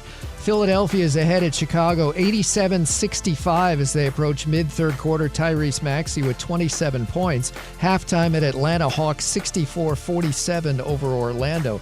The late game, 11 p.m. Eastern Time, as the Clippers hosting 7-0 Oklahoma City. Kawhi Leonard of L.A. out with a mild ankle injury. Cleveland's Darius Garland could reportedly be back Wednesday. He's been out since toe surgery in June. Zion Williamson of winless New Orleans expected to miss at least a week with a strained hamstring. In the NHL, 10 games tonight, including the Flyers, who've blown a 3-0 early lead. They're tied at Montreal 4-4 with 6 minutes to go. Final seconds of regulation, Utah tied 1-1 at Buffalo. The first college football playoff rankings are out tonight. The top 3 are 3 undefeated teams, Ohio State, Indiana, and Texas A&M. Notre Dame is number 10. But Texas and Oklahoma would each be out as of now at numbers 11 and 12. Number 14, Virginia, as ACC champ, would get in. Memphis would get in as the best of the group of 5 teams. The New York Jets traded defensive back Sauce Gardner to the Colts for 2 first-round draft choices. The Jets dealt defensive tackle Quinnen Williams to Dallas for a first and second rounder. The Cowboys also acquired linebacker Logan Wilson from the Bengals. The NFL's trade deadline was today. The Seahawks picked up wide receiver Rashid Shaheed from New Orleans. The Jaguars acquired wide receiver Jacoby Myers from the Raiders. Cardinals quarterback Jacoby Brissett will start again Sunday at Seattle. The Falcons signed kicker Zane Gonzalez. Green Bay officially placed tight end Tucker Kraft on injury reserve with a torn ACL. Padres pitcher Yu Darvish will miss next year after elbow surgery. Cubs pitcher Shota Imanaga will reportedly become a free agent. Tigers pitcher Jack Flaherty opted in to stay with Detroit for $20 million next season. The Mariners picked up the contract option of closer Andres Munoz. Kansas City gave catcher Salvador Perez a near 2-year extension. And the Red Sox re-signed outfielder Jarren Duran. And shortstop Trevor Story will reportedly return to Boston. Back to you. All right, Steve, thank you very much. It is The Odd Couple. 877-99 on Fox is our telephone number. We want to hear from you. Aches and pains can sneak in during the holiday hustle and bustle. Aleve can help you forget the pain and make happy memories instead. Just one pill. Aleve provides up to 12 hours of body pain relief. So keep it moving, use as directed. And remind me, I know that we're talking about holiday hustle and bustle. I know before last call. Made a change in my life about the holidays, and I'm going to ask you about it. What is it? No, it's a good thing. Okay. But we'll talk about that for last call. All right. All right, 877-99 on Fox, Ja Morant. What would you do if you're the Grizz? Would you move on, make a trade? Would you try to work it out? You know how talented this guy was. I know he hasn't played as well, but he says he doesn't have any more joy in playing basketball. That's hard to hear from a 26-year-old. Harold in Chicago, you're on The Odd Couple, Fox Sports Radio. What's up, Harold? What's up, guys? Long-time listener, now 6-time caller. There you go, Harold. We appreciate that. You're not the Harold in Chicago that makes the fried chicken, are you? How did you guess? What gave it away? Oh, my goodness. I'm letting the secret out every time I call. That's right. What's up, buddy? Ja Morant, what are you doing? You know what? I actually know Robert Pera personally, so I don't know if this is inside info. Uh-oh. But he hasn't been happy since the old coach got fired abruptly. He just doesn't want to be there. Issues with the staff, not just the coaching staff, the front office. They have to trade him. They probably don't want to because they've invested so much, but. And they're not going to get a full value. You know that because Exactly. that's the bad part. Yeah, you don't get full value in NBA. You lose trading your star. You always lose the trade, but you kind of have to, and it sucks. Grizzlies are a small market. They try to keep whatever they can grow from the draft. But yeah, if he doesn't want to be there, go ahead and trade him. Preferably Chicago. It's probably going to be Milwaukee. But yeah, trade him away. Let him be happy somewhere else because he's just going to keep causing you headaches. No doubt. And lower his value. Yep, Harold, thanks for the call, my man. Appreciate the support. Harry in Rochester, New York. You're on the Odd Couple Fox Sports Radio. What's up, Harry? Hey, guys. Enjoying the show. First-time caller. Well, we appreciate that. Thank you, Harry, my man. How long you been listening to the Odd Couple? I'm old. So a long time. I can't quantify. But okay, awesome. Appreciate the support. Yep. You mentioned where could you trade him to, and you mentioned a downtrodden team. How much are you really going to get from them if it works out for the downtrodden team and they get better? By the time they're okay, we're going to add some more guys and really build on this, and then he has a problem again. So I don't see him going there, but maybe a team that's on the fringe of the race that for a short. For the short stretch, he might be useful there. Could boost them into to some postseason success. Okay. Yeah, I understand what you're saying. By the time that they get good, thanks for the call, Harry. Appreciate it. You know, Sure. by the time they give up and then have to try to get back, he probably won't be what he is or valued. I mean, it's a tough call. Tough, man. It really is. How about Rockefeller? In Louisiana, Rockefeller, you're on the Odd Couple Fox Sports Radio. What's up, my man? What's happening, Rob? What's happening? You know me, I'm just enjoying the show every day like I usually do. Like I said, it's only my second time calling, but you know, I'm a big fan of yours and the show, man, and everything. So I want to let you know, thanks for the airtime that you give us because, like I told you before, really just dead here. So I'm thankful for a show like yours to be listening right now while I'm on my job. I appreciate that, Rockefeller, and we appreciate you and the support. I want to say about Ja Morant, man. I mean, once a player starts talking like that, he's kind of got one foot in the door and one foot out the door, as in him loving the game and wanting to be in the NBA and stuff. So I think the Grizzlies are just trying to get what they can from him and move on. And like I said, once he starts talking like that, I mean, you got trouble on your hands, you know. No doubt. It's like, and Kerry could speak to this too, Rockefeller. When a guy starts talking about retirement, you know what I mean? Like as a player, you don't want to hear that. Like, he's checking out. He don't want to do this. Yeah. You don't want to ride. You don't want to ride with that guy. You know he's out. Yeah, for sure. No doubt. 877-99 on Fox. You still got a chance to jump in with us on this, Ja Morant. Where are you? What would you do? Man, Rockefeller had that straight NO accent. Oh yeah, you know, buddy. He got that great voice too. Exactly. Got a radio voice. Yeah. It's unfortunate. Like you got to be careful. You can't let somebody take your joy. Do you agree with that? 100%. You know, like it should be self. Like you got to be self-motivated. You got to be self-driven anyway, right? So like when the tough times come, because they're gonna come. They're gonna come. Doesn't matter who you are. I don't care. If you listen to people's life story, you look at somebody and go, oh man, they got it all. Oh, dude, and you hear their real story. The real story. Yeah.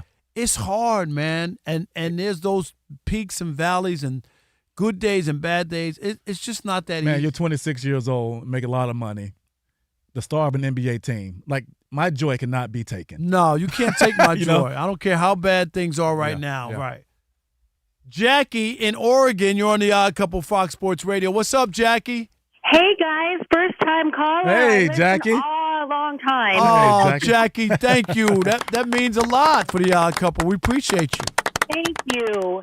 I just, what about the father as a role model or lack thereof? That's a Can't good point. somebody step in? I mean, the dad is just as bad as the son. I don't know. No. That That's was a great part of point. the issue, Jackie. If you remember, Dad was with the entourage and hanging out and on the court and all Yes. Let his son. That's that's right. That's right. We almost He did forgot, try to fight Jackie. Shannon Sharp, He yeah. wanted to fight with Shannon The dad Sharp. with Yep. the usher look and Yes. yeah, come on. Yeah, That was bad. That's a great point. Yeah. Like that's who he's. Thanks, Jackie. That's who he's looking at. Thank you, guys. Thank you, Jackie. Appreciate Have a it. good one. Yes, continue listening, and thanks for the success. Thanks for the support, I should say. Yeah. All right, man, that's a good point. It really is. All right, coming up next, Rob G. Are we at last call already?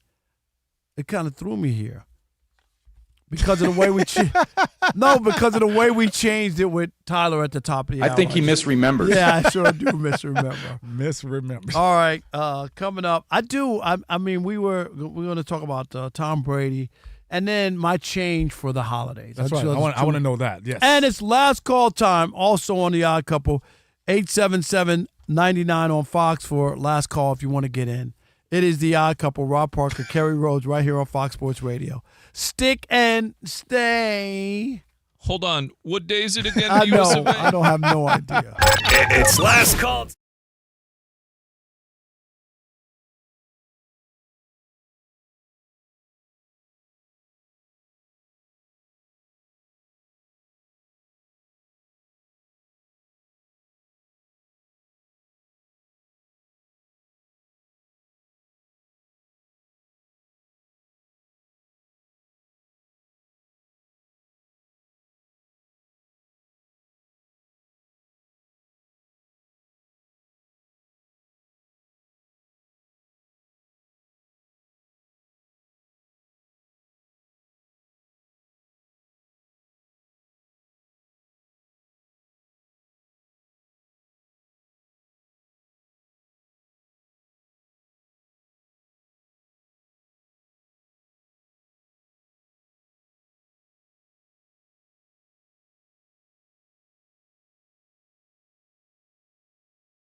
Wake up, it's two pros and a cup of Joe, Fox Sports Radio. You ready? Yes. I'm Colin Cowherd. This is The Herd. You are listening to The Dan Patrick Show. It's the Odd Couple. You know what time it is. Let's get it. Fox Sports Radio. Bigger, bolder, and better than anyone in the game.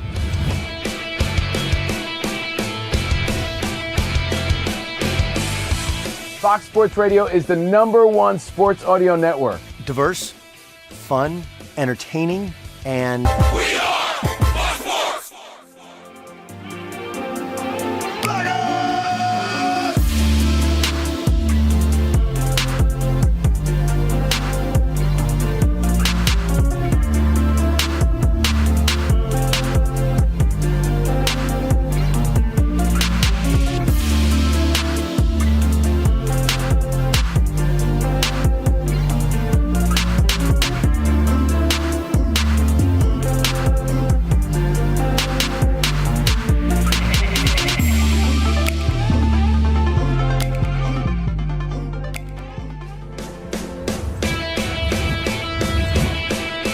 Wake up, it's two pros and a cup of Joe, Fox Sports Radio. You ready? Yes. I'm Colin Cowherd. This is The Herd. You are listening to The Dan Patrick Show. It's the Odd Couple. You know what time it is. Let's get it. Fox Sports Radio. Bigger, bolder, and better than anyone in the game.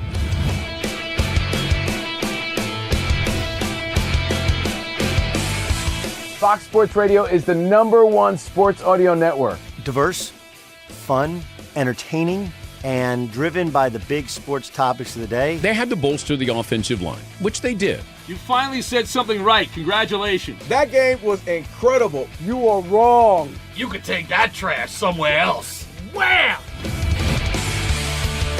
We have a very special connection with our audience, our listeners. People feel that friendship. And I appreciate y'all, so I love it. It's all for you. Thank you. I'm your favorite fan. Thank I you. love you. You're very talented. You're the best. Thanks for taking my call. Sure. Great show. Thank you, Jim. You sound like Joe Pesci. How am I funny to you? I can't help but notice that the W-2s for the quarterback look a lot higher. That's because we're worth it. You gotta be kidding. He never was an elite quarterback. This team is unstoppable. He made the right call. You know that's right. LeBron James is a legend. No, he's not. He complains all the time. You say Brady's the greatest quarterback of all time, but Eli Manning beat him twice. Wrong. Wrong. For 25 years, Fox Sports Radio has dominated the sports audio landscape with the biggest talent and the best programming available. We talk sports and we have fun doing it. We talk about life. Sports radio is where you go after the games are over, and then the discussion begins. If the Chiefs win, sorry, Patrick Mahomes here. What do you mean by if the Chiefs win? It is live. It is unscripted. No other medium can touch that. And that's what makes it special. Yes.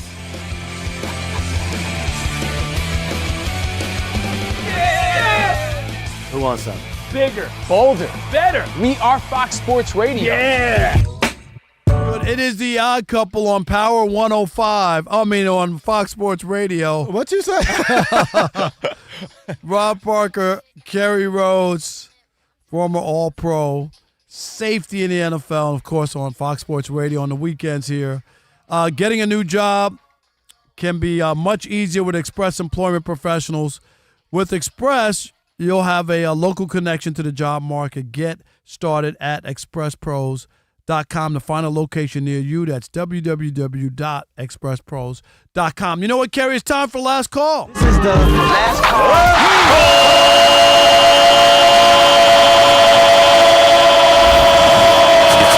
Last call time on the Odd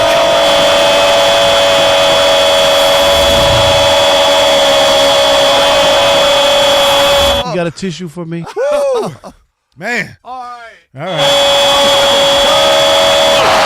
All right, here we go. Brian in Michigan, you are the last call on the Odd Couple Fox Sports Radio. What's up, Brian? Hey, what's going on, Rob? What's going on, Kerry? What's up, Brian? I got to say, fellas, I had a bit of a health scare. This is my first night back in 3.5 months, man. Oh, you all right, wow. my man? Man, love and prayers. Love and prayers. Sending so much love, man. Yep. So I got 2 points to make. Number one, let's trade Morant to Detroit. The Pistons, they'll take anybody up. Number two, if I'm the Lakers, let's trade LeBron, man, because when he comes back, he's going to mess everything up. Don't you agree? You already know it ain't going to be going the way it's going, because It ain't no won't. way he's not going to be a bigger part of what's going on. So all the people who are doing their stuff now will push back. Yeah. And even Luka won't be getting 45 a night. You know what I mean? It's going to change. It will change, It will change. All right, real quick. Thanks, Brian, man. We appreciate it. We're pressed against time. Thank you. Rob G., so what is Tom Brady doing now? I know he's got $37.5 million a year to do football games. Oh, my If you thought Rob Parker was rich, then you haven't met Tom Brady. No, Tom Brady. I am not rich. Tom Brady let the cat out of the bag. In this case, it was a dog. I don't know if you heard about this. Oh, man. Tom Brady revealed today, for whatever reason, that he once had a dog that he really loved named Lua, died in 2023. Terrible story, right? Everyone loses a pet, you know it sucks. So Tom's like, we ain't having that. I know a way to fix this, and I got money. He invested into some, I don't know if they're regulated in any kind of way. I've never heard of this kind of thing ever being done at this level. Invested in a company that helped him clone his previous dog using that dog's DNA named Lua. Unbelievable. He has a new dog named Junie, who is a clone of the dog that died 2 years ago. Yeah. He should have named it Cujo. Have you seen? I'm just saying. Have you guys seen Pet Cemetery? Yes. That's what's going to happen. Yeah. here.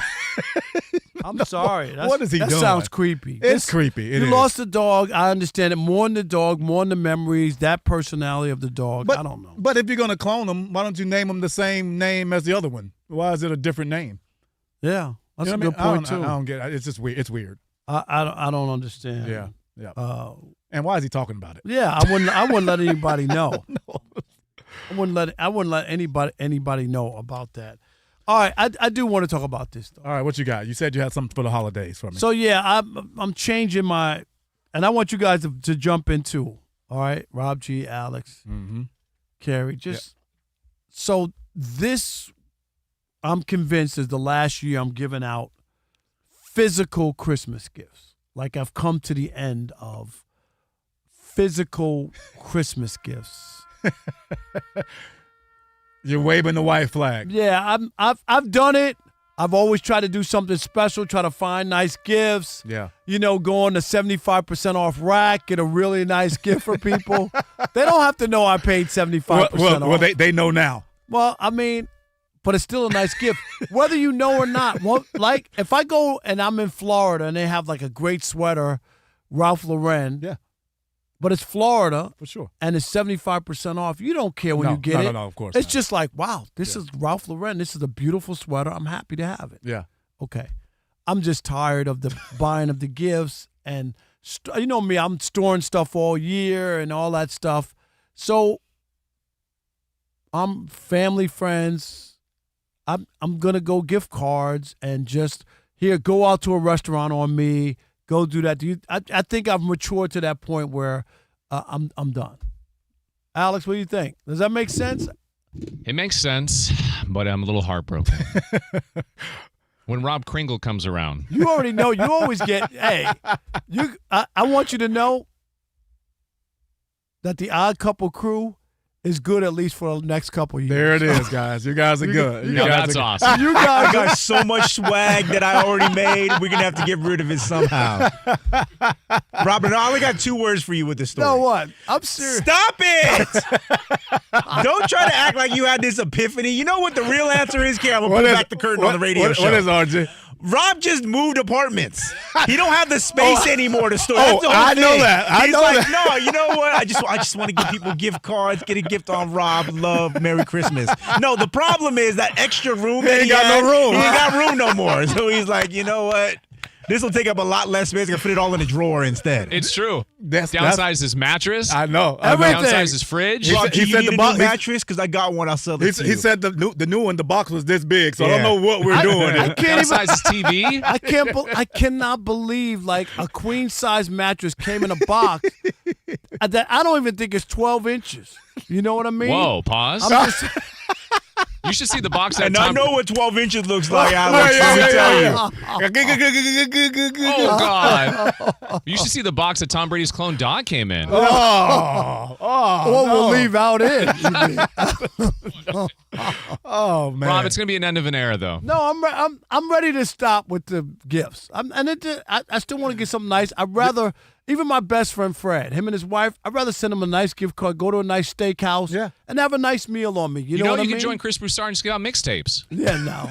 I would never do that. Alex will never let that down. Wait, time out. He was giving out mixtapes? Yeah, that was a Christmas gift. He got a mixtape. A mixtape. One that he didn't even make. He just sent me a playlist. No, he didn't. Yes. Oh, man. But he was mad at me because I ordered 2 meals at the Christmas dinner. Is the man cheap? But he was mad because I ordered 2 meals and took one with me. He was mad. Man, that's ridiculous. Hey, you know Kerry, what? thank you, my man. Yeah, man. You know it's always a good time. We appreciate you. Hey, man, keep them gifts. The Jason Smith Show with Mike Harmon is coming up next. I never miss your radio show. I never hear it, so I never miss it. Did you hear that?